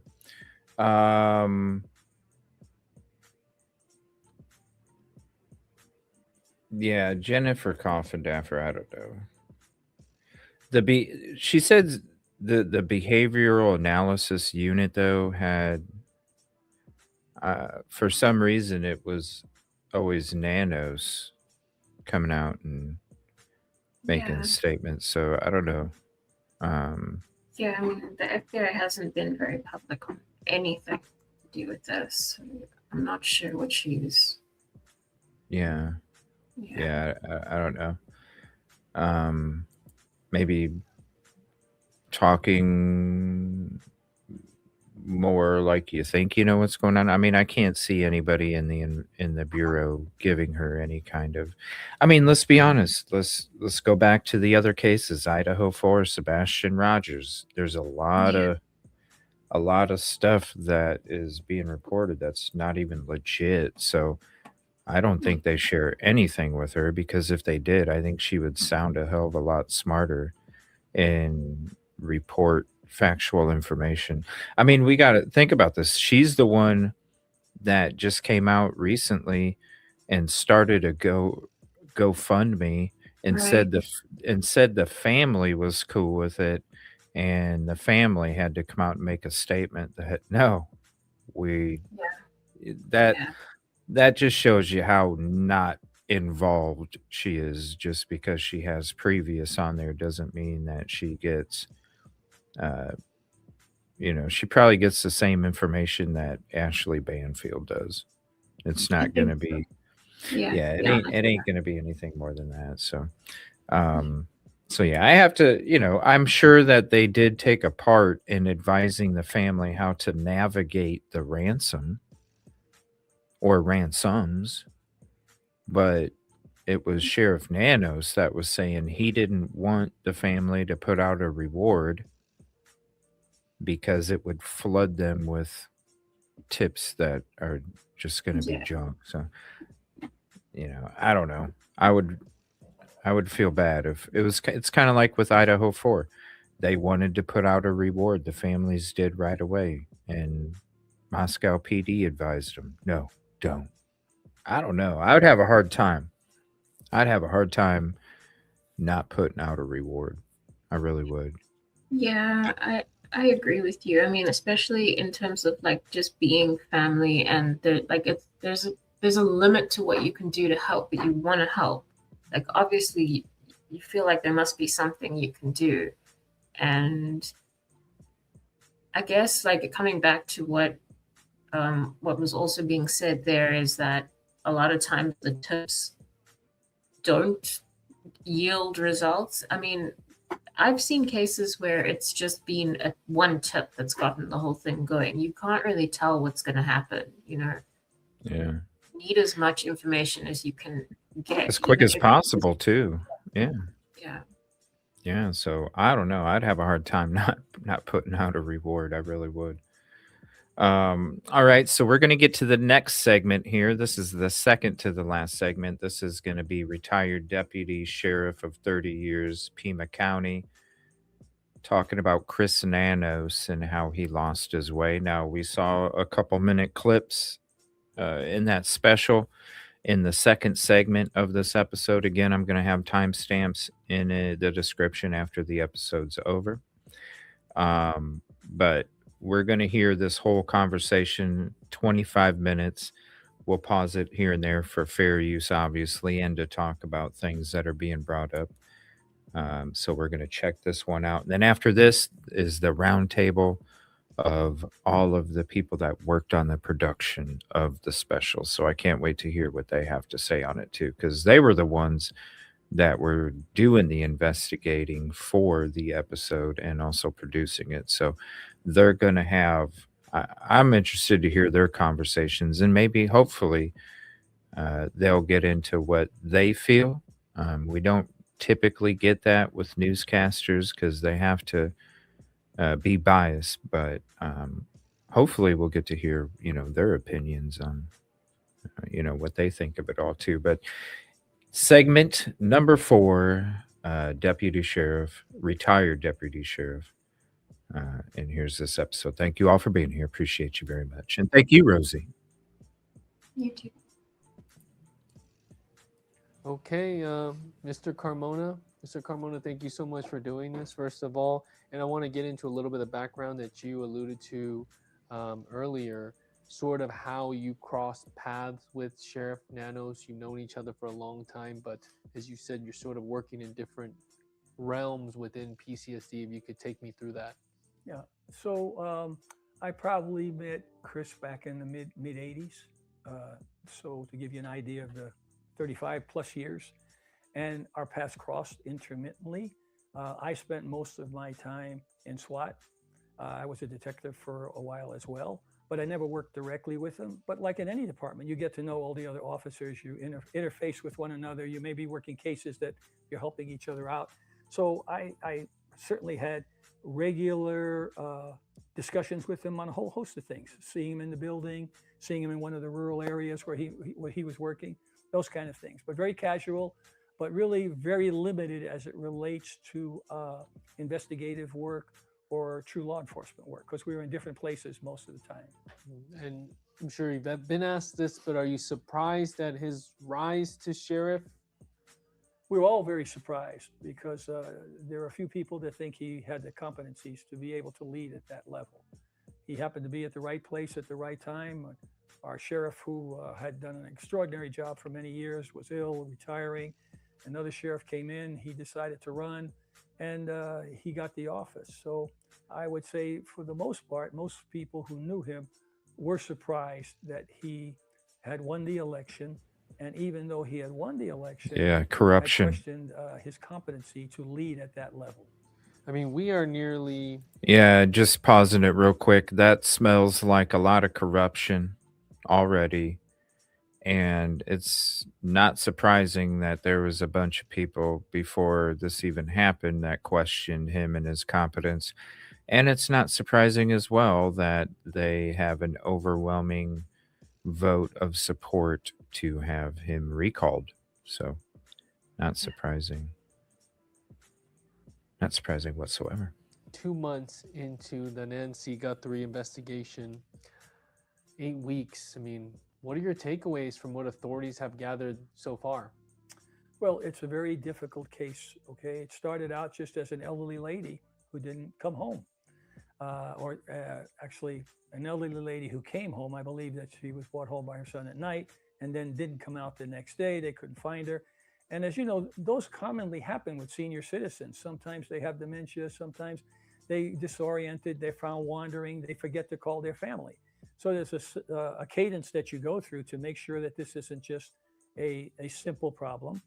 But when you start looking at the evidence, like in this case, and see a suspect at the door that seems to be disguised, that's getting into the house in the middle of the night, then actually it becomes a specific investigation where detectives are assigned, and then it rises up. And in this case, of course, because we know Savannah Guthrie very well, was a reporter here long before she went to New York. Her family is well entrenched in southern Arizona. So it rapidly scaled from a local case of a missing senior citizen up to national and then even global. And so that complicated the issues as well. And there was poor coordination. As you saw, the FBI tried to assist, and the sheriff was not very happy with that and pretty much kept them in the sidelines, including a gathering of evidence, and evidence that was not sent to the FBI crime lab, which is the preeminent crime lab in the world, and yet sent to a private lab because the sheriff said it was cheaper. And we all kind of, yeah. What do you mean cheaper? The FBI Cheap. doesn't charge you. If you're doing an investigation with them, those assets are at your disposal to solve the case. So there were a number of things like that that just didn't make a lot of sense. Yeah. And so I would Unfortunate. say that the focus of the case should have always been and should still be on finding Savannah's mother, period. But because of the challenges in poor leadership and coordination, those issues became almost bigger than the actual search for a missing senior citizen. And to me, that's a sad thing because it detracted from what was most important. Yep. And that was all of us working in unison, Yep. sharing information to be able to do one thing only, find out what happened to this lady who's Yes, sir. maybe possibly kidnapped, but nobody knows. Yes, So sir. you seem to think there's like focus loss from the priority, which is finding Nancy Guthrie. And you alluded to the DNA evidence, but would you say that's the top reason for the issues? How exactly has the sheriff mishandled the case? Well, first and foremost, to start out with the beginning of your question, the more time we spend on talking about incompetencies of a sheriff, when you could be reporting on things that helped to find her, okay? And so for those first few weeks, there kept being these distractions where we're spending more time on what the sheriff said or didn't say. Like Or when he did made or the didn't comment do. that he's not used to being held accountable for what he says. We were all aghast. How could you say Right. that on TV? Right. That doesn't, Right. What it really does is undermine public trust when you're saying, Right. I'm not used to being held accountable. But Right. all of us realize that not only do we want to be held accountable by our words, Right. but by our deeds as well. Right. So you think of all those reports every single day. It's a and as good I was interview looking, right and here. I'm not involved in the case, but as I'm looking at it, I'm seeing more and more coverage about an incompetent sheriff than I am about focusing on a lady who's missing. Yes, That's sir. where we went wrong. I'm talking about as a community, because if we had an able leader who had done the briefings appropriately, had won the trust of the media, where the media wasn't having to report on alleged indiscretions, this would have been a lot easier case to manage. But we're managing a senior citizen who's lost and a sheriff who seems to be lost his way and making comments that just are outrageous and incorrect and really not giving good instruction. And as you said to me early on, coming back the next day and clarifying what he said the day Right. before. Yep. So it's all of those. It's a good interview And you right here. used the word incompetent a few times. Is that how your colleagues feel in law enforcement? Most of my colleagues here that I've spoken to here, both in federal agencies as well as state agencies, use that term. And it's not my term.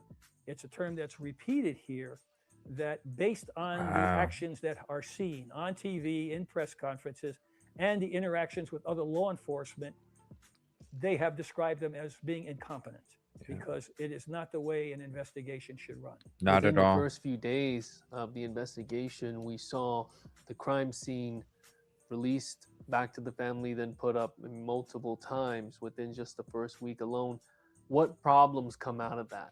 When the first detectives show up at a scene, and there's a senior detective or senior officer will be there, and they will assess what happened, and then they make a determination of a crime scene. How big should it be? Should it be just the house? Should it be the whole block? Should it be the wash behind the house?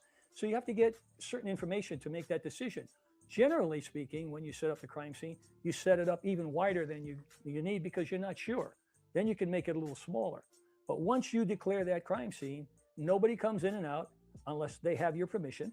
And there's a log that's kept of people going in and out, because you have to be able always to ensure the courts, if this goes to some adjudication, that this evidence has not been tampered with. It's pure. It has not been adulterated. But when you see You know, I'm going to pause it here real quick. Bringing up, it makes me wonder what that log looks like, Rosie. Yeah.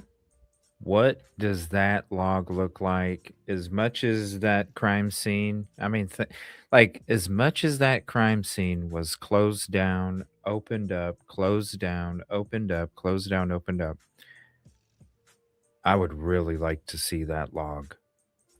Yeah, and I think like what's most important about it is like when it comes to chain of custody, which is like I think basically the gist of what he's talking about, that's all good and well, whatever the log looks like, but there's no log for the times that it was just opened and then closed again and then opened and then closed again. So you have absolutely no way of knowing the chain of custody in those interim periods. There's no log, right? So who was around?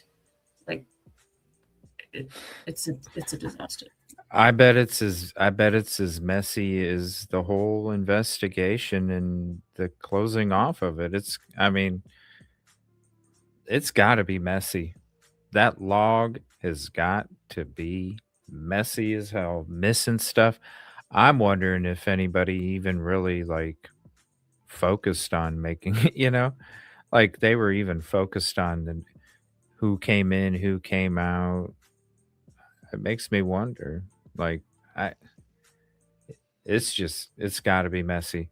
Hopefully Yeah. somebody will put that out there, the log, one of these days, the log, what it even looks like. I'm sure it'll get leaked. I'm sure it will. I'd like to see it. Be very interesting. Yeah. Across the front yard. How'd that happen? Right, You right. still have a crime scene, but then, like you said, Or on a live stream when we seen the sheriff sitting in the vehicle and some other lady walked up past him and he finally stopped her at the front sidewalk in front of the house. Like literally walked past the sheriff's vehicle who was supposed to be out there making sure nobody. It's just like, what the hell is going on? Just lack effort. It's why I feel like they're going to file a lawsuit. They're going to make sure, not for monetary, but to make sure that this department's held accountable and they don't do this to somebody else, because they will. They'll do it again. They will. Sheriff Nanos doesn't even think, he thinks the investigation has gone stellar. He don't think anything, that nobody's going to hold them accountable. Yeah, and the thing is that this is just the first high profile case where this has gone on. We don't know what's gone on in just the everyday case that they've been dealing with until now, Mhm. right? So we don't Right. even know like this is probably, like, I hate to say it, but it's probably not the first time. It's just the first No. time it's so public. Well, yeah, I mean, the lack of confidence comes from somewhere. Right.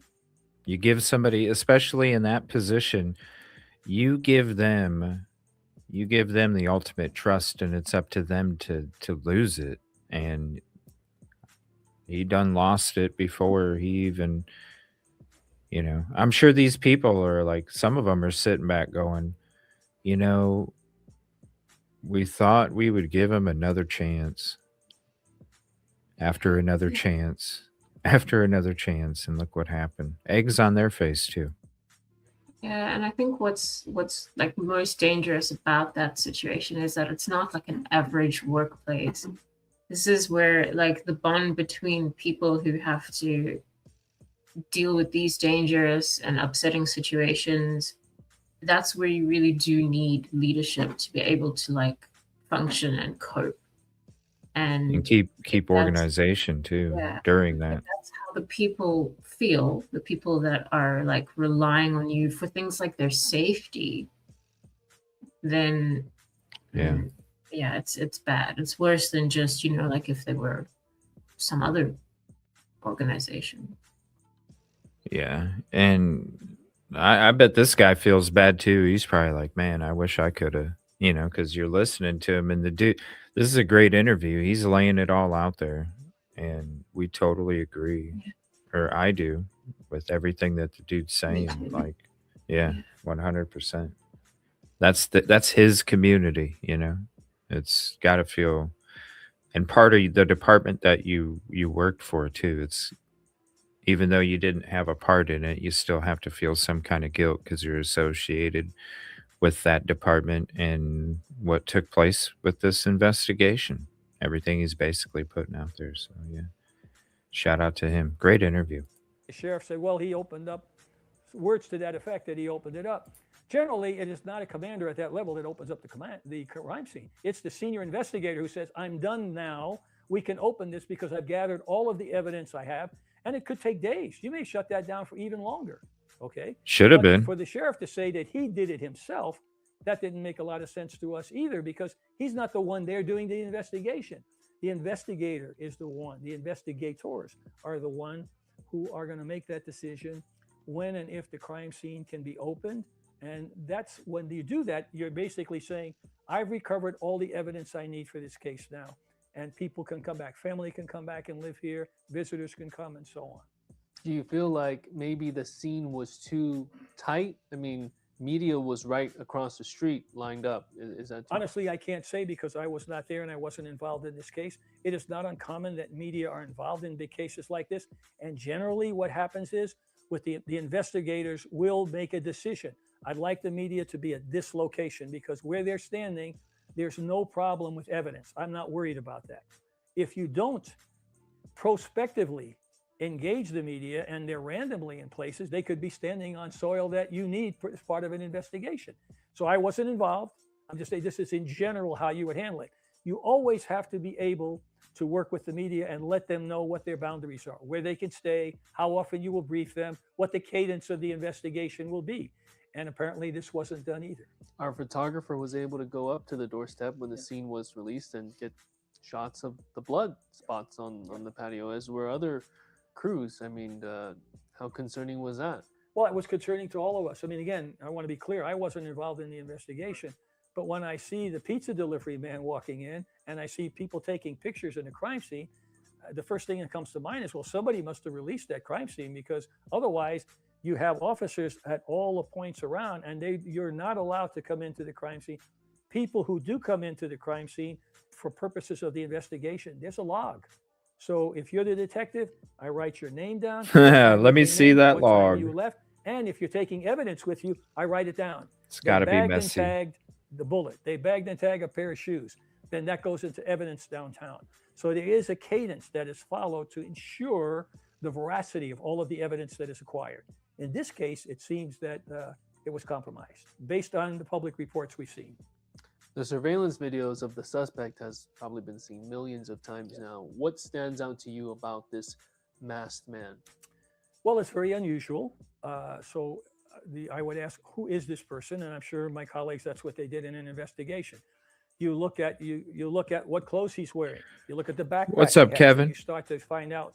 I don't know who he is because he's masked, but I can identify his backpack. I can identify the clothes he's wearing. I can identify the shoes he's wearing. So now you start working back and you have detectives canvassing. You go to the stores that sell that backpack. You show a picture. Does this person come to this store? And you try and find out through all the evidence that you've seen who this person may be. Does he look like anybody in the neighborhood? Because it may be a next door neighbor. It could be people a few blocks away.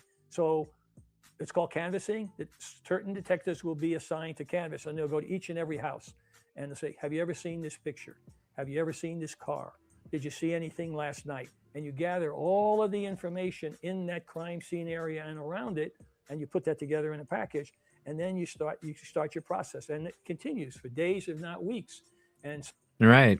And it didn't happen until the FBI showed up.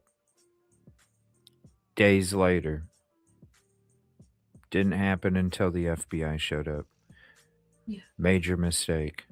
You know, the fact that the sheriff's office was like, oh, she didn't have a subscription. Yeah. It's kind of crazy how the FBI comes in and they're like, hey, can you do a little bit of digging? Sure, FBI. Yeah. And they get the footage, you know. Those delays, huge difference in trying to find somebody that's missing. It's just another day longer that they're farther apart from where the crime took place, you know. No medicine, very sad. There was no urgency. It's very, very sad. No urgency. Yeah. And evidence is diminishing. Like evidence diminishes Yep. from the moment it's left. Mm-hmm. Yeah. And not even a grid ground search. You got people searching mines and caves miles and miles away for no effing reason. But no real searches still to the 2 months later. No real searches, half mile to a mile. Grid ground search. It just doesn't make sense to me. The fact that the sheriff's department isn't even out there still 2 months later. Where's Yeah. where's the effort? It's never been there from the beginning. They need to be held accountable to make sure that they don't do this to any other families in the future, and they will, unless they're held accountable. So hopefully they will get held accountable for this. Something like this. We've finally got little crumbs along the way with this information, and obviously the main dates that we've gotten and are looking at, law enforcement is keen in on, is January 31st and February 1st. And now they have basically made it more official through the Guthrie family statement that January 11th is also an important date. I mean, that is weeks prior. Does that make it or indicate that this looks like a targeted abduction targeting Nancy? To be honest with you, I can't tell you. I don't know because I was not part of that investigation. Certainly in cases where I've been involved, those are issues that come up all the time when somebody's missing and it looks like it wasn't somebody that just walked away and had dementia, for instance. Well, why would this happen? Is there a motive for somebody to kidnap this person? Okay. So you have, those are part of the general investigative approach as to the question that you asked. And that doesn't mean that that's what happened, but you have to ask the question. Is there anybody that didn't like this person? Is there anybody that wanted this person to do harm? Is there anybody that would try and coerce a family for money because they took this person? Generally speaking, when that happens, you start getting phone calls early on, that we have so-and-so. And again, this is not this case I'm talking about in general, okay? But there's none of that has happened, so it is kind of unusual that a stranger in the middle of the night, this guy's coming up to the door for what purpose? I mean, and if you're a neighbor, why would you need to be disguised? And so why was he disguised? What was his intent? And then as you do your investigation, you have to talk to everybody, the family, the friends, and see if you can put together some kind of ideas as to why this may have happened. And again, assuming that she just didn't walk away. And if she did, she would have been found because as you know, in the Phoenix area or here in Tucson, every year you have seniors that walk away, they get disoriented and they're found hours later walking and they don't remember where they are, okay? We're far beyond that. This seems to be purposeful, but we don't know why it was purposeful. And hence that's why the intensity of the investigation, the importance of the FBI helping as well as other federal agencies is necessary because you really want to put together a team of teams to be able to leverage all of the intellectual knowledge of these investigators who, when you put a few together, they have hundreds of years sometimes of investigative experience. And the organizations have exceptional lab capability, like the FBI and the forensic labs. Forensic FBI lab is the best in the world. And so the idea is to form that team and then leverage the intellectual ability of each investigators in their department to solve any of these little issues, that where did this handkerchief come from? Where did that boot come from? Where did that shoe come from? What about the shoe footprint that was over there? All of you. But when you start alienating people and not sharing information, holding on to yourself, then it detracts from the investigation. And it creates divisiveness within law enforcement where we should always be working as one because it's a privilege One goal. for us to serve you, the citizen. One goal. Okay? And if I have to bring in 5 federal agencies, Right. 10 private agencies, that's Right. okay. Yeah. Because my job is not to take credit and act like I'm the only smart guy in town. My job is to get the smartest guys in town around this case and There get it we solved go. as quickly as possible. There we go. Let's get back to Great the quote. DNA evidence. Sheriff Nanos had made it seem in interviews with him Great quote. that it was normal to go to the private lab in Florida, and evidence had already been sent there in the beginning of this case, and so it just made sense to keep it with that lab and that the FBI had no issues with that. I mean, is this strategy only something that was used by him? Do you remember in your time? It was. Well, I would say that we have used private labs in the past for things, but the FBI is working on the case with you, and they have the best forensic lab in the world. And it's at no cost to you because you pay it with your tax dollars. So when he went on TV, all of us were kind of mystified when he said, well, the private lab is cheaper than the FBI. And we went, when's the last time we paid for an FBI lab? Right. They don't. the FBI facilitates evidence there because they're part of the investigative team. They do it Share for you. information. Yeah. So still, I don't understand why that was done. It didn't make sense, the comment he made that it was cheaper. Right. Now, he may have sent some evidence there early on. I don't know that. But to make that comment that the reason he didn't send it, it was cheaper, that didn't make any sense at all, because Right. the FBI never charges us for investigations when they're part of that investigation. Are there any clues? I know you have colleagues, you talk to people. But he's not used to being very held well accountable sourced for that what he says. So. there is infighting It's because okay. he's, of course, denied that there's any issues with him and the FBI. Well, let's put this on the table. He built a wall between him and the FBI years ago when there was an FBI investigation on some corruption. And he publicly accused the FBI of being incompetent investigators. That's crazy. So Crazy. to say that there's this wonderful, amicable relationship, that is not true, because he called them out, and it was very inappropriate. They were doing an excellent job. He was upset because some of his friends were being investigated for Right. corruption, Yeah. and rightfully so. So that divisiveness has been there. When that happened, Speaking facts. when the FBI was doing the investigation, we had a task force. He went public and he made a statement that he's going to fire the FBI agents from our task force.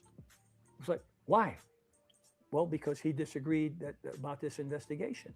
So to say that there's no animosity with the FBI on his part, to me, that's incorrect. I mean, Right. For the rest of us, it would be correct because we have exceptional relationships with them. The past ASAC is a dear friend of mine. I've worked with many of the agents over the years, and I actually look forward to the opportunities to work with them. But in this case, it's been different. And this is not my opinion. This is from FBI agents themselves who have told me. To give you an example, one night there was a basketball game at the University of Arizona. And there were FBI agents that had come from around the country to support this investigation. In fact, there were 70 FBI agents here. Okay, and we see in the stands, Nanos and his chief are sitting watching the basketball game, while resources are coming in from around the country. And even if it wasn't illegal, the optics were pretty bad. Okay, but those FBI agents we were talking to remembered, wasn't that the guy who said we were incompetent investigators? So tell me that doesn't create somewhat of a barrier. Sure, could you remedy that if he said he was sorry? Maybe, but that was his attitude. And I think that to this day, when I talk to the agents, they have nothing good to say about him. And more than likely, their comments are rather not talk about it.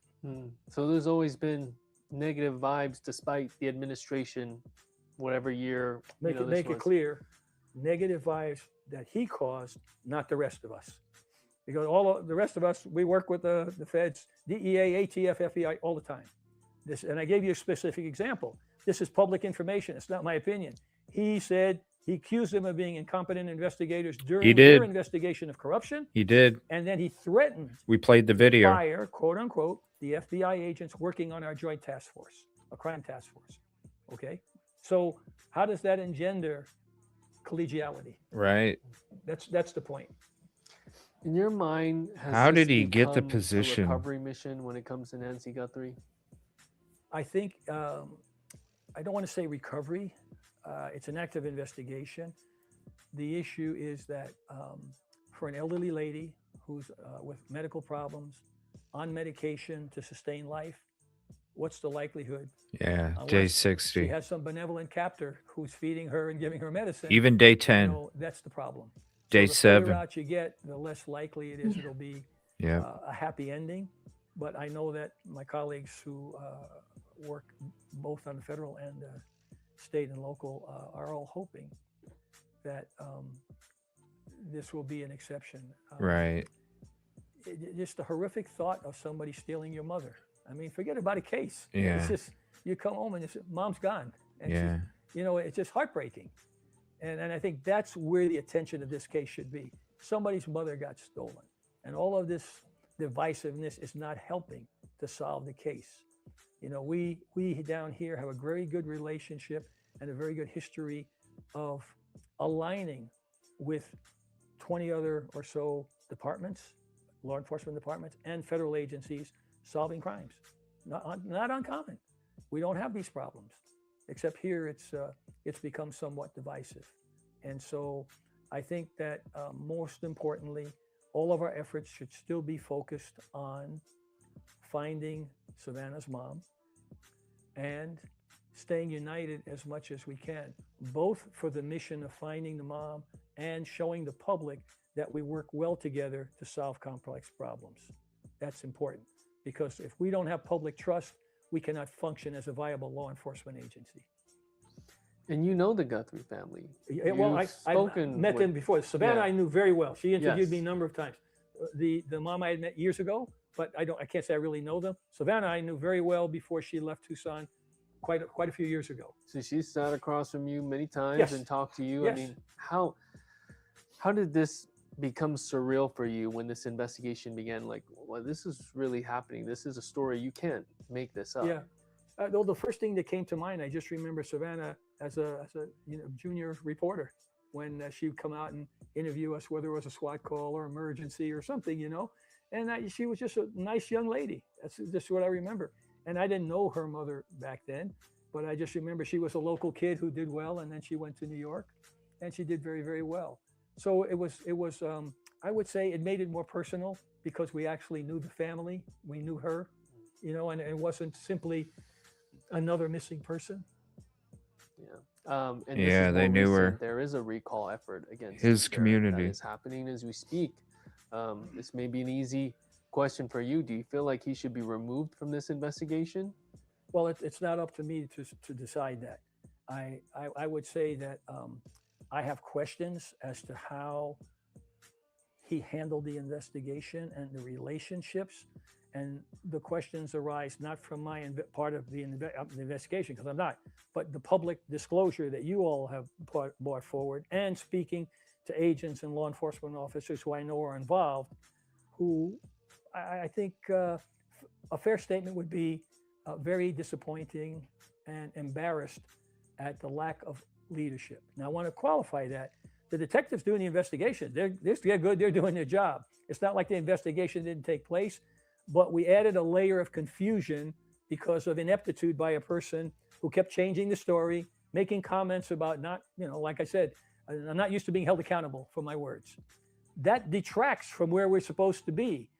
Every statement should be one that strengthens the connection to the community, that the community is proud of its law enforcement and working hard to solve this problem.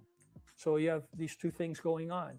We're all heartbroken for Savannah's mom being gone, but then you have the other side here that people wonder, well, was this investigation handled well?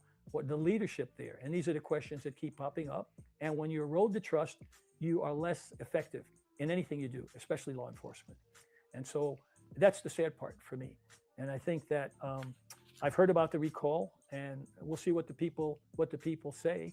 I know the Board of Supervisors has some concerns about this as well, and felt embarrassed themselves with the comments that were made by the sheriff that were below the dignity of a sheriff in a senior leadership position.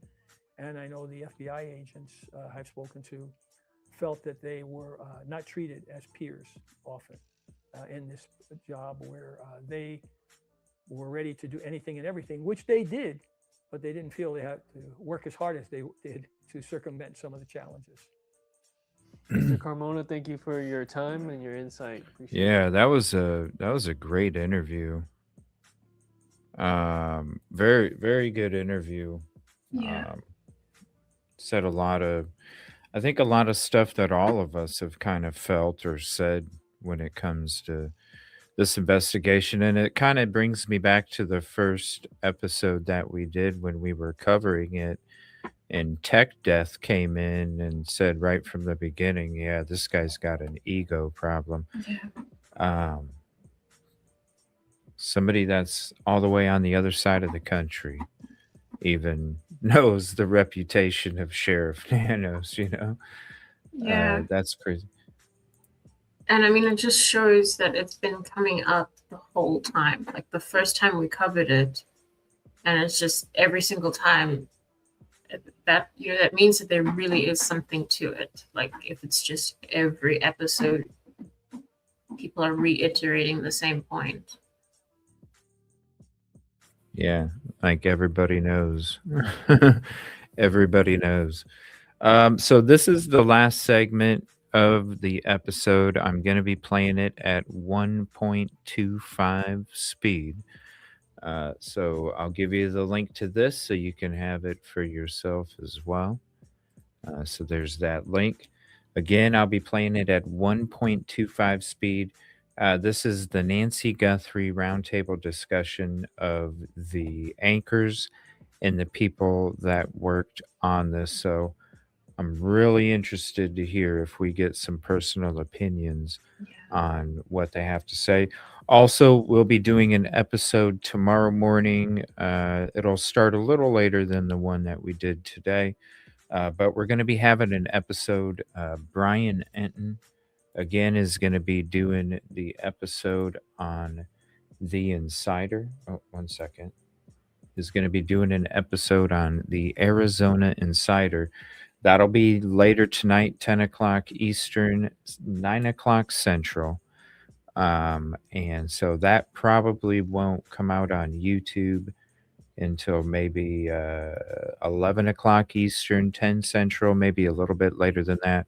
So what we're going to do is we're going to cover the whistleblower talking. We'll cover that on a show tomorrow morning. So make sure you sub up if you're not, subscribe if you're not, hit the like.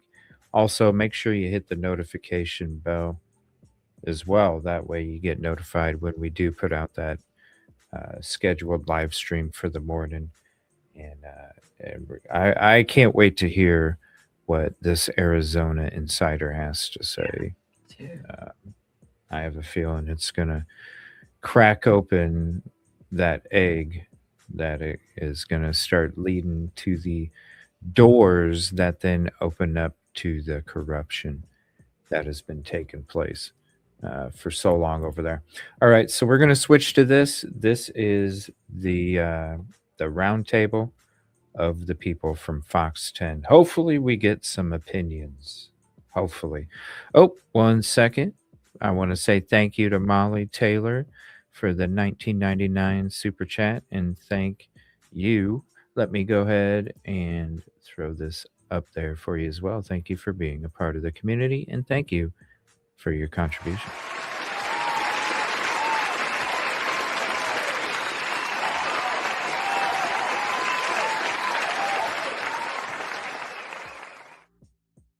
Thank you so much. Appreciate it. All right. So we're going to check this out now, and definitely go sub to Rosee as well. We're going to, I don't know if somebody knows, I've tried to add her collaborator thing when we do, and for some reason, all I can do is add it on videos that are uploaded. I can't. So if anybody does know a way, I thought for sure I could add her on these live streams, but for some reason it won't show up as an option. So if anybody does know, please reach out and let me know. And let me make sure I hit the heart on that and the like. Thank you so much for your support. It means everything to us. I'm Fox 10 investigator Justin Lum. Thank you for joining us. You may have just watched our special report on the disappearance of Nancy Guthrie. Gone in the Night is what we have been working on for some weeks now, and I'm joined here by our team. First off, Special Projects executive producer George Obie, executive producer Trenton Hooker, and Fox 10 reporter Nicole Christine. Now, I just want to start with Trenton. We had this idea of, this case, as tragic as it is, it started off with a lot of crumbs of information, and some days were just unexpected, very fluid, and then there were very silent days. And just talk the audience through, for people following this case, what goes into the ideas and the planning of something like this to really give people a comprehensive report on what has happened thus far with Nancy Guthrie. Well, you got such a high profile case like this that we were watching as all of this was developing. And as much as the audience feels like every update, they were really on the cusp of, we were obviously chasing our tails from the beginning of what is exactly going on here. It started out Sunday night with a press conference with the sheriff saying that obviously this woman had disappeared. And I think our first reaction was, okay, an older lady in Arizona wandered off. Maybe something happened. There might be more of a health crisis here. The sheriff really emphasized that she needed her medication. Time was of the essence. And then we had that press conference on Monday where it was like the floor dropped out of, okay, now we understand this is Savannah Guthrie's mother. And the sheriff, Chris Nanos, standing up there saying a crime has been committed. We suspect that she didn't go of her own will, that she was taken from that home.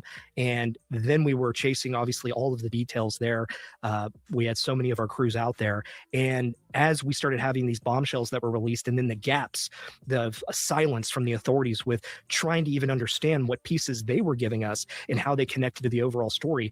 I think the conversations behind the scenes, especially the team you see right here, of us talking of what is the larger thing that's being played out here. I mean, this definitely seemed right that this was the largest case, high profile wise, in Arizona that we've had in quite some time. Well, and Justin, I remember you were at that press conference in Tucson, that initial one, where it seemed like every facet of the media was there.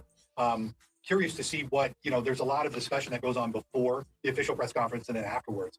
I'm curious as to what the tone of the room felt like even before then, when everybody's thinking, oh, I got to ask this question, somebody needs to ask this question. And then, of course, the tone and kind of the discussion afterwards, when it felt like there weren't a whole lot of answers at that initial a lot of questions. questions, ton of questions. And I was at the February 5th press conference. I think there was one a few days prior. And we can even go back to February 2nd, the Monday, where everyone in the newsroom, we all know how this feels. We all just know it's a no-brainer, simple answer that this is something we need to cover, and we've got to send a crew out there. Now, for everyone who's watching from out of state or different markets, different cities and states, we are in our own Phoenix metro market. This is a Tucson area. It's a medium-sized market. You've been here for a long time. Just if you can talk about the decision that goes into, we are sending multiple crews constantly to one place that's not even in our viewing market because it's that big. The thoughts that go into that and sort of the buy-in and commitment. Yeah, I mean, look, we those of us, and people watching understand Arizona. There are really only two markets, three if you want to count Yuma. So you have two major markets, Phoenix, Tucson. There is a lot that goes on in both of these cities where there's enough crossover, I think, that makes it relevant to anybody living here, because either they have family or they have connections to Tucson, or as we know in this society, especially as it relates to true crime, there's a lot of high interest in cases like this. Then you add on to the fact that this is the mother of someone who is well known, who has connections to Arizona, and more specifically, when it comes to Nancy and Savannah, they have connections to the local media in Tucson. Obviously, Savannah's connection to that market when she first started out. So for us, the decision is fairly easy. If we feel like it's a big enough story, then we want to make sure that we owe it to our viewers to be dedicated to it, not rely on, say, another station in Tucson or Fox National, who we know went as well because of the nature of the relationship, between Nancy and Savannah. So the decision was an easy one. I think what we struggle with is figuring out, okay, how much do we want to dedicate to this? And again, piecing together, do we think this will be resolved quickly? And I think that initial press conference, as I mentioned, left us with a lot more questions than we were getting answers to. And then we quickly realized there was such a high interest in this. So then it becomes, okay, where do we go from here? Do we have a crew day side? Do we have a crew night side? And I think, again, as we now know, this story needed to be covered for the entire day, right? You need to have somebody down there during the day, and then at night, in the event that something should break, we want to make sure that we're there. It was constant, and there was a crime scene that was released and put back up. And Nicole, out of everyone here at this roundtable discussion, you were there the most, covering night side, day side, you name it. And your report in this special report, Gone in the Night, you focus on sort of what has happened in our media landscape and how it has evolved with YouTubers, podcasters. If you can take us through how it's changed and what you saw out there as a journalist. So the first day that I was there was the first time that a ransom deadline was expiring. And so there was a lot of buzz. Another time that I was there was the day that the video of the potential abductor was shown. So that was a huge day, a lot of energy out there. So you saw on days like that, everybody was out there, including, as you mentioned, these podcasters, some bloggers, YouTubers, and true crime sleuths, armchair detectives, whatever you want to call them, that have really just decided to descend upon Tucson because of this. Obi, you mentioned that we had to decide what level we were going to cover it in. And there were these individuals who were going for their own channels on YouTube or their own social media platforms that were there just one man banding it the entire time and deciding to dedicate it. You have some people in that category who are truly just interested in trying to find clues or be there and be helpful in whatever way they think they could be. Then you have the disruptors, and we saw quite a few of those. I spoke with a couple of experts for the segment that I put together for this podcast, and one of them is a professor at UT Austin who's a true crime historian, and she told me, Professor Dawson, that these internet sleuths and these people who come out of the woodwork because they love true crime, this has been around for centuries. It's just that now we're seeing it in a much more visible and 24/7 way, which is partially something we created ourselves in the media by having a 24-hour news segment that's just constantly going, and they feed off of that too. But when you see a YouTuber's fan delivering pizza or, sending pizza, and you see some of the access that people that don't have the education or training that us around the table have, you start to see a little bit of those issues pop up of doxing. You see just information that's shared that shouldn't be shared. You see wrong leads, things that are bogging down the investigation that we already knew was a little bit off the rails to begin with. Well, and I will say too that as much as those are really, really good points of how all these things develop and the conversations that are happening, in news organizations, there are times when, even local press, even national press, we don't get it right. In this case, there were reports with the second suspect that they were talking about, person of interest that was detained. They weren't officially named a suspect, but there were 3 individuals. I think the initial reporting said that they were detained at 2 different scenes, but a local station had put out that somebody had died in that, which obviously was not facts-based. But again, I do think it's interesting just what folks maybe not seeing, at least as all this is playing out in real time, compared to social media, where there is just a frenzy for, we have an idea where a location is. What's the next clue? What's the next clue? In the process, at least in a newsroom, in the news team, with us talking about the same set of facts, trying to look at what identifying information is there, and then what can we confirm and what can we actually say to the public. And who can we talk to? I mean, we were using our Rolodex of former FBI, former CIA, people who we could speak to who would have intelligent remarks about this and actual background experience in cases like this, because some of those people that were out there just going about it, talking to random people on this, that would come up to Nancy's home, which there were plenty of, they were just going based off of rumor and, what people were saying in the community. And we had to take that step back and really be careful with who we put on air talking about. And then you hear about local outlets that are maybe jumping the gun on things, and it's unfortunate because you think, how could that happen? But when in a case like this, where there's so much information being piled on, that kind of thing can get lost. Well, and we alluded to it too a little bit before, but even with the official story, with trying to track all the pieces and connect even from day to day with, well, wait, the set of circumstances the day before was a little bit different. Today, what's the update? And, kind of tracking this one as it's developing has been tough. Very indicative of the news cycle that we all work in and a lot of us live in, is that we're coming up on 2 months, right? The special airs 2 months after her disappearance. You could look at this case. You have the first month, then you have the second month, totally different environments. The first month, as you mentioned, ransom notes, potential persons of interest. I think in the first few weeks, they had 10 to 15,000 leads or calls, tips that were brought in. And now in the second month, we've heard nothing of a new ransom note. We've heard nothing about the number of tips.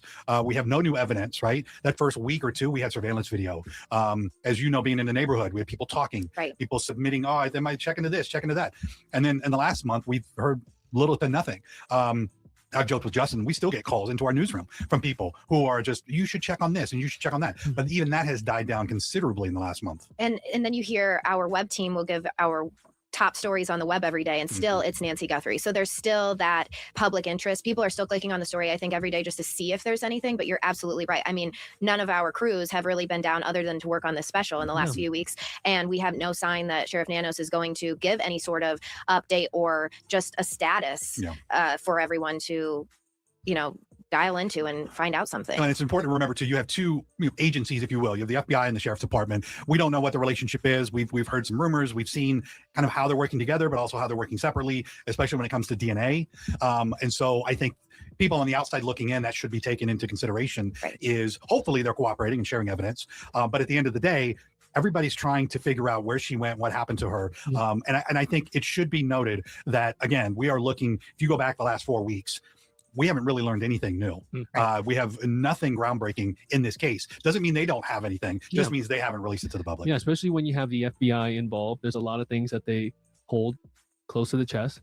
And that goes the same with our way we cover things when we have to make sure that we confirm information and we can't just go out on a limb and speculate, because that's what the social media platform is for opinions, speculations, and theories. And yes, we may talk to experts in law enforcement and ask them what they think based on their knowledge, but there's a difference between that and what we've seen with all the constant noise that's on social media. And I'm sure that had to be a challenge when you're trying to do your report, and it's almost like just a distraction. Right. You know, what do you try and follow, and how do you pull on that string and see if it's legitimate or not? And we're reaching out to the sheriff's department, and takes me to another issue of the sheriff having certain conversations with journalists and giving them information, and then us trying to confirm that information through either his public information officers.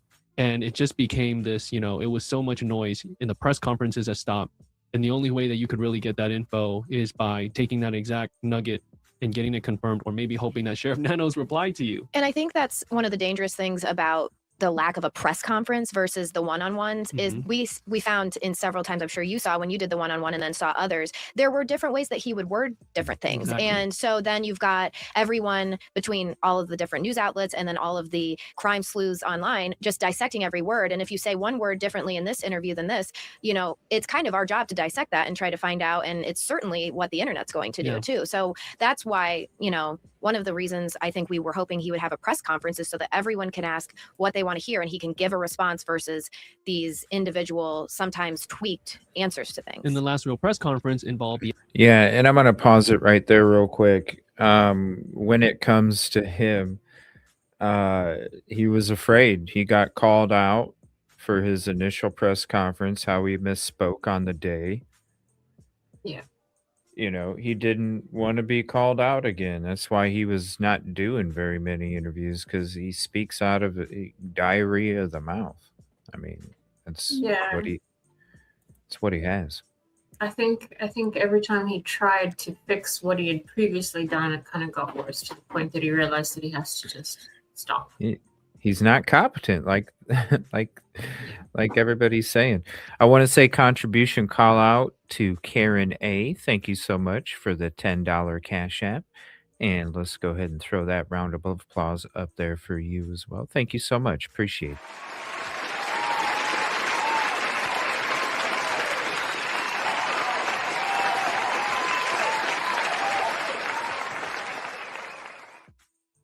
Thank you for being part of the community. Also, StreamYard does these QR codes. So if you are interested in donating directly through Cash App or Venmo, you can just hold your phone up to the screen. There's a QR code for Cash App, and there is a QR code for Venmo right there. And that's some new feature from StreamYard. So thank you to StreamYard. And thank you for your guys' contribution and support. It means a lot. And the more support, the more shows we can do for you. So definitely appreciate it very much. But yeah, when it comes to Sheriff Nanos, there's a reason he didn't do very many press conferences or interviews, because he probably wouldn't even know what he was talking about half the time. And he knew it. Yeah. So he just removed himself from any of those conversations. So yeah, when you don't have press conferences, it leaves it open door for those channels. I mean, we see, even though certain people were cleared by the FBI, they're still being accused, and their full names are being put out there that they're suspects. And so when there's no real press conferences, I feel bad for these reporters, because they also have to deal with it too, and it's like, come on, man, come on, people, let's just have some common sense mixed in for once. But I also I don't think that it's I guess, or maybe I'm just being biased or personally offended or something, but the way that she was saying it comes from education and training that's how you know not to dox people. No, I think that it speaks to people who do take advantage of a situation, but like there's people in mainstream media who also like they haven't necessarily handled themselves perfectly, but then also like when it comes to YouTubers, I don't think it's an education and training thing necessarily. I think it is like it's like ethical common sense. Don't Common dox. sense. Yeah, common sense. It's common sense. It's treating others how you would want to be treated, you know? Yeah.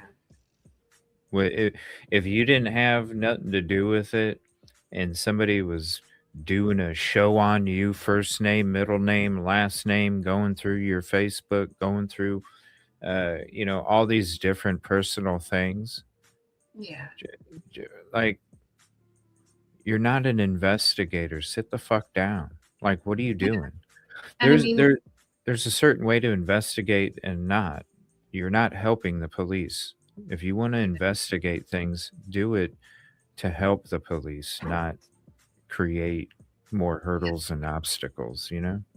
yeah, and I mean, at the end of the day, even if you were an investigator, you're not mandated this case.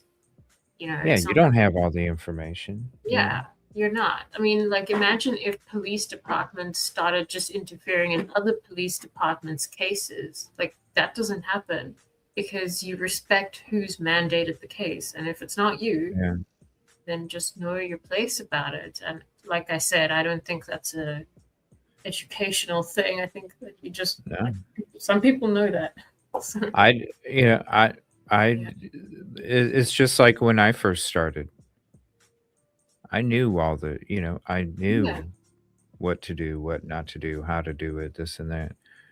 That's why when I was out there, the team was very small because I didn't want to have to take attention or focus away from doing what needed to be done just to make sure that you knew what the hell you were doing. No, Right. Yeah. and who knows, maybe it's, we're coming from an experience where we work with law enforcement.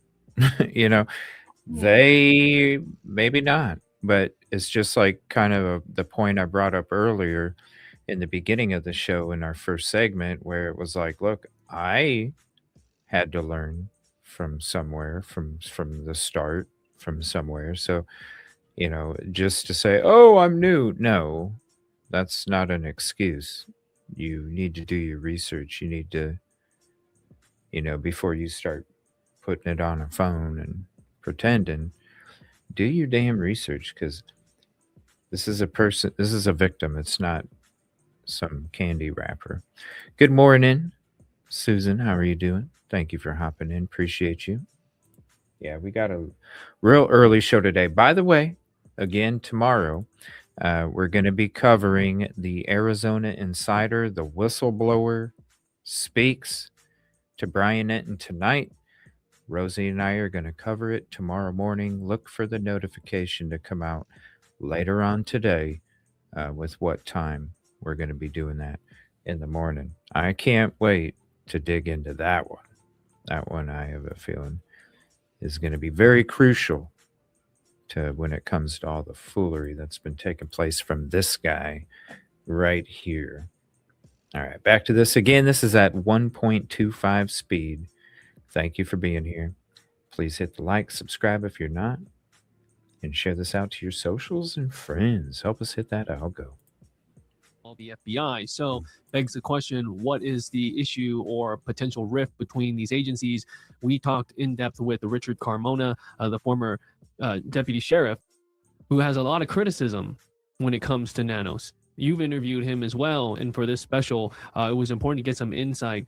And according to Carmona and law enforcement colleagues, this has been mishandled, even just the way it's been communicated. to the public, right? Yeah, I mean, there's a lot of tension there. It feels like in the law enforcement community with what you have two sides of this, which is the public-facing side of the current sheriff, Chris Nanos, and then you have the actual law enforcement investigators that are working this case. And you've seen little hints of the frustration come out as we've gone so many months into this disappearance with the single source reporting that's anonymous from different outlets who will say a law enforcement source says this, that there's distrust in the investigation, or that there's frustration in the way that it's being handled, or who has access to the key decisions and what's happening. But getting Dr. Richard Carmona on the record about this, I thought was at least an insight to how cops in the Tucson area are thinking about how this is going. And I mean, his quote, same thing he told you, that this is an embarrassment as far as how things are being conducted,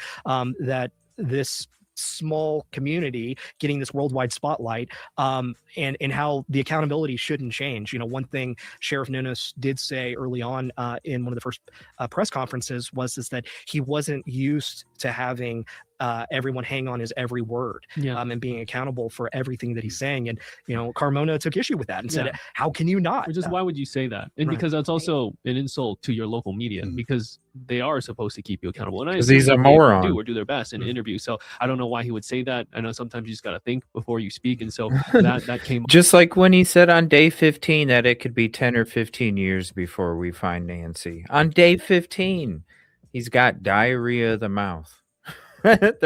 Everybody's like, why would you say that? There's so many things that we say. Why would you say that?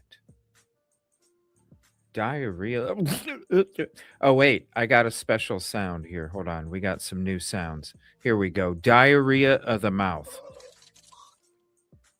There we go. Right there. Diarrhea of the mouth. all very Sorry, you were going to say something. Go ahead, Rosee. No, I was just saying, oh my God, we actually have a sound for it. Yeah, diarrhea of the mouth. Yeah, exactly. Yeah, there's the new sound for it. Boo-hoo. Yeah, sheriff. So the focus, though, and we have to keep the focus on Nancy, but we just don't know a lot. Now, you guys were able to produce a segment with 3 experts. We had a former homicide prosecutor, retired FBI agent, and a very well-known genealogist. And it is sad to say that what they feel about the outcome of this case is very grim. I would say grim. You know, again, I think we've gotten to the point where most people just assume, unfortunately, that she won't be found alive if she's found at all. But I think the panel brought up some great points. We know from covering FBI cases more specifically, FBI doesn't talk a lot about their investigations. They typically will not divulge much. So we shouldn't be surprised that we're not getting much from them. But yes, much of the criticism from the panel was on the local agency and how they've handled at least the optics of this. But again, the focus on Nancy, we tried to get the panel to go, okay, let's look at a silver lining. What would be some of the things that they would be looking for if they thought she was still alive? And so again, digital evidence, forensic evidence, all very important. I think forensics, we've seen a lot of that in the last couple of decades, especially with DNA technology, genealogy, that kind of thing. I would love to know what other genetic evidence they have from the scene. Would love to know that, because to me, that is going to be the tipping point. What piece of evidence on a forensic level was found at the home that isn't related to the family, and what thread of that is going to kind of unravel this case and point them in the right direction? Because it sounds like digitally there isn't much. Yeah, we've videos, got this, and that's without timestamps. Right. But now we have a date of interest Right. with January 11th. But what exactly about January 11th is being scrutinized? And I feel like with that, people have been asked since the very beginning, or since near the beginning, to look back at their footage. So to continue to ask people to look back at the same day, there is only so much that they can really look at and see. And from being down there, Justin, I know, you went down there as well.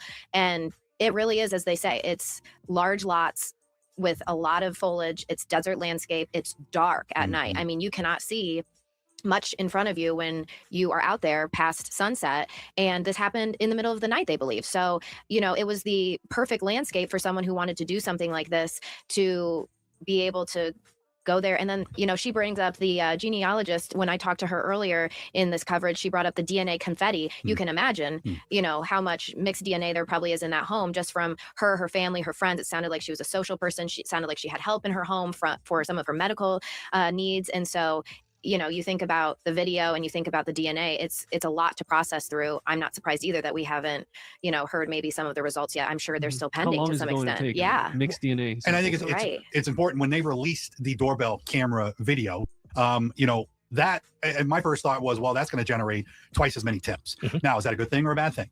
I mean, this is a key piece of evidence. I understand why you would want that out there. But it can, in certain instances, muddy the water, especially when you have something, you know, when you have a guy with a mask, you have a guy with a backpack, a holster. There are pieces of that video that might be helpful that the public would want to see and generate tips. But then you can understand why, if you had any tips that you were chasing before the video was out, now that the video is out, you really need to focus on those new tips. Now, were one of those old tips, are those something that could help solve this case? Maybe, but now you've moved on to the next level. And so I do wonder how much they're wrapping themselves around going back to the very beginning. But again, you're as you mentioned, you're in an area, as far as digital evidence, homes are scattered, very dark.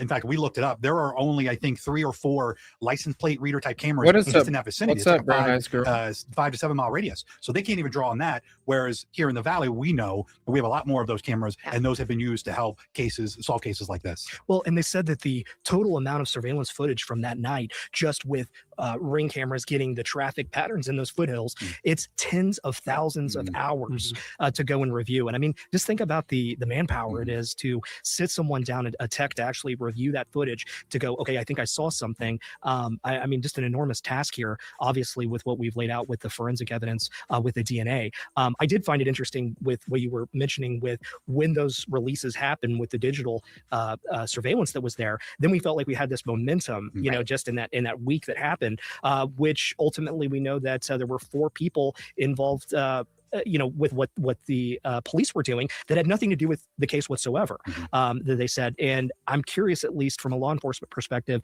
where they see the pattern of, okay, we put this out there, and then we move, and then there's a frenzy. Is there a little bit of caution now with, you know, maybe we need to button this up a little bit different?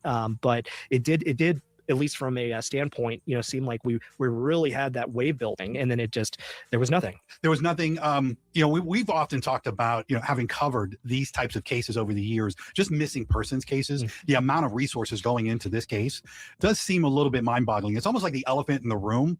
And obviously there's high interest. We've established that, but we cover, I mean, I think, you know, outside of the missing runaways, just the number of missing elderly people just in the Phoenix metro, there's no way they could put the same amount of resources on every case. So I understand this is the mother of a well-known celebrity, but you know, and unless they have reason to believe the blood on the bricks would be cause for concern, because you assume there's some sort of struggle or that she's injured. But again, we cover a lot of these missing persons cases on a daily, weekly basis. The amount of resources they put into it, at least initially, I don't know where they're at now, but it does sound like they have a lot more resources on this case than they would any other missing persons case. Don't know if that's helpful. Don't know if that's affecting other missing person cases in Pima County. It does beg the question that you have all of this going on, and what do they have to show for it necessarily? I mean, you think too about the last message from the Guthrie family. The tune has definitely changed over the course of their messaging. Now it seems that they really are making peace with it a little bit too, saying that they want to honor her life, things like that. But of course, they're not going to let up until she's found. And there is a lot, even if she's, you know, been gone since that night, let's say, there's still a lot of peace to come from finding her. But at what point do you pull back? And I think you can read between some of their more recent statements that they understand the power of the media and the coverage of the case, because that may ultimately be the tipping point. Maybe they're getting a sense from law enforcement or investigators that we need to kind of dial down some of the you know, resources and the effort that we're putting on this because we have other cases. But again, you read between the lines, they're almost like, look, we know that that's a possibility, but we need the media to stay on top of this. Yeah, we just need her home. It's a message that we need to have some sort of peace, that closure, if she is no longer with us. And you also had the buzzword with DNA, bringing it back to that. I mean, you remember when the gloves were found, right? Again, you felt like there was momentum, because what if the profile has a hit in CODIS and then that didn't happen? And what if it matches to the crime scene? That didn't happen. And it's totally irrelevant. Like, gloves that were 2 miles away. But even then, I think we all remember the adrenaline and just the, you know, maybe there's a chance that this is linked to Nancy somehow. But it just seems like, especially with the private lab in Florida being another point of contention of why do you go that route? And Nanos has stood by that decision and explained why he went that route. But the FBI is the FBI with, I would assume, the most resourceful. You would think that would be the best we would have. The best option. So it just seems like there's been a lot of distraction. And of course, we're covering every bit of the way. We're part of it. We're Right. covering the developments and the alleged rift and issues and whatnot and the missteps along the way. But it's just there's been a big change this past month for sure. I think if you watch the special, you're going to obviously see a lot of what you may already know. But I think the insight from the people who have done this before will be helpful for even the average viewer who doesn't quite understand why they haven't been able to find a credible lead into where she's gone. This is 2026. It's very difficult to commit a crime like this without there being some sort of footprint or trace, right? We've gotten so good at developing leads or even getting tips from the public because, again, everybody's watching. But this will go down as one of the more unusual cases just because it feels like investigators are at a dead end. So when you watch the special, you might feel optimistic from our panel of experts who are like, they will at some point come to a conclusion and they will some point, find out what happened to her. But I think we can relate to what the family is feeling, as you mentioned, that maybe they are coming to terms with this is not going to have the ending that they want. And you have this $1 million plus reward. Right. That's another big deal and thousands and thousands of tips, yet no real answers that we know of. But just for people who are joining us right now, the first part of this is to take you through the timelines, very twisted and complicated with the forensic evidence that we know of, and getting insight from Richard Carmona and why he believes this case was totally mishandled from the start, and that hasn't helped, and he's still optimistic, but he also knows Savannah Guthrie really well. He's been interviewed by Savannah many times when she worked as a reporter in Tucson. And we also, kind of recap what Sheriff Nanos told us the last time we were able to speak with him. And one of our other reports, Megan Spector talks about how the community was really shaken and on edge, how multiple people were detained, they were let go, and they felt like they had no idea why they were being interrogated and questioned. And we have some of that sound with the people who were detained, and really hearing the emotional pleas again from the Guthrie family as this was all happening back then in real time. It's like you never knew all of a sudden an Instagram post would drop and it was Savannah or it was her brother or Savannah again offering the reward. And then as you preview, talking to experts about the psychology of not just the media, but mainstream media, social media. This is not to slam what people are doing on YouTube and podcasts. You can understand based on all of the interest we get on our website and our app and our videos, why people would go and pack their bags and go cover the case themselves. But there is a standard, there are ethics. There's a right way to do it. There's a right way to do it. And even our own people in our own industry don't follow those. And so this kind of brings you into the 24/7 world of covering a high profile case and what it is like now in 2026. And then finally, as you guys were able to see recently, this panel of experts that we really took the time to make sure we had the right people on that could give us good information. And Ellen McNamara, our anchor, did a really good job of having that conversation, that discussion that you can watch in full as well. Thank you guys for your work. This won't be the last time we cover the case. Obviously, we'll be tracking this, such a high profile case. Gone in the Night, the search for Nancy Guthrie. It is streaming on Fox Local, our YouTube channel, and fox10phoenix.com. Hope you watch it and take something away from it. And again, if you have any information, any tips on this case, you are asked to call. I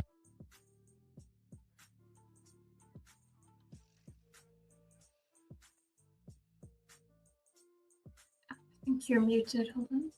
Sorry, but thank you. We'll go ahead and stop there again. Tomorrow, we're going to be covering the whistleblower speaking, the Arizona Insider, the special that Brian Enton's going to be doing on News Nation. We'll be doing a show on that tomorrow morning. So look for a notification here after a bit. Later on this afternoon, look for a notification for tomorrow morning when we cover this. Also, I want to say thank you all again for the contributions. We're going to be starting a goal for each show, 10 contribution goal and award. So whenever we hit 10 contributions for any of the episodes, whoever was involved in those 10 contributions will get entered into a raffle for a free EvilleCJ and Rosee OT logo coffee cup. So this logo that you're seeing right here, that'll be on a nice little coffee cup for you so you can enjoy your coffee. We got the coffee bar here, over here at this location. You can enjoy your coffee while I enjoy mine, and you can have our mug on your mug. So I think that'll be cool. We'll give one away. So if we do hit that 10 contribution goal, we hit 3 today. If we do hit 10 in any of the shows, you will get an entry for a free coffee cup with our mugs on it. I think our mugs on your mug, I think is pretty cool. So thank you all for who did contribute. Appreciate it very much. It'll definitely help us be on here a lot more. Also, Rosie's going to be doing some shows on her own. I'm going to be doing some shows on my own. So definitely show her some love too when you see her pop up during the daytime. If we're not doing a show together at night, we'll still be doing some shows together during the week. A couple nights a week, we'll be able to do our shows together. And then we'll also be doing shows on our own. So definitely go show Rosie some love as well. Let me drop her link. Go sub up to her and show her some love, please. I can't wait. Great episode here. We went through the full special. I gotta say, the behind the scenes bonus stuff that we got to watch, we got to hear the full extended interviews, roundtables and such. Um, I thought this whole thing, even though it was a little long, a little over 4 hours, we packed it all in, and I thought that it was a hell of a program that they did, produced, and put together. And shout out to Fox 10 as well for putting the behind the scenes full extended conversations. Shout out to them because I thought they were really good, even better than the actual special itself. Especially that retired sheriff from Pima County spoke a lot of truth, a lot of truth. So, thank you all. Oh, sorry. No, I was just saying it's kind of unusual for them to put that out, but it's cool that they did it. Yeah, I like that. It's awesome. You get to hear the whole thing, not just 2 minutes. Because hell, some of them were like that. That sheriff was like 26 minutes or something. That's full interview, no commercials. So. And that was just one of them. So shout out to them. Shout out to you. Shout out to you, Rosie. Shout out to chat. Thank you all for hanging out. Share it out. I don't think anybody's really.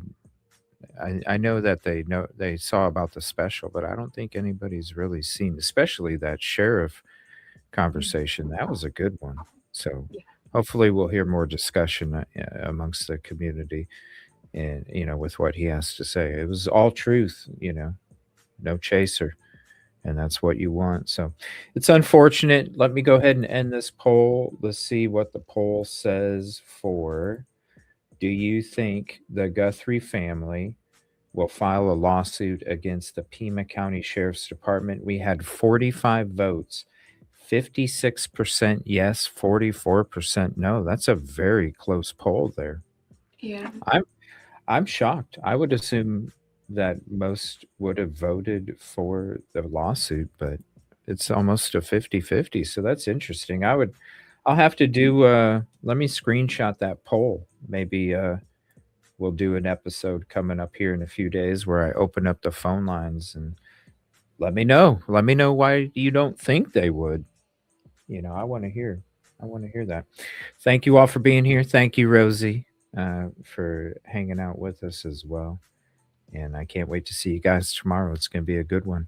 By the way, I'll be doing some gaming over at my TV channel. So if you want to come hang out with me later after a bit while I do some gaming, here's the link for that. Go sub up over there. And we'll see you tomorrow over here on that next episode. And I don't want to miss it. You don't want to miss it. It's going to be a good one. The Whistleblower Speaks. Oh, yeah, it's going to be good. Love you guys. See you later. Be safe. Enjoy your day. And we'll see you tomorrow. Love you guys. Everyone.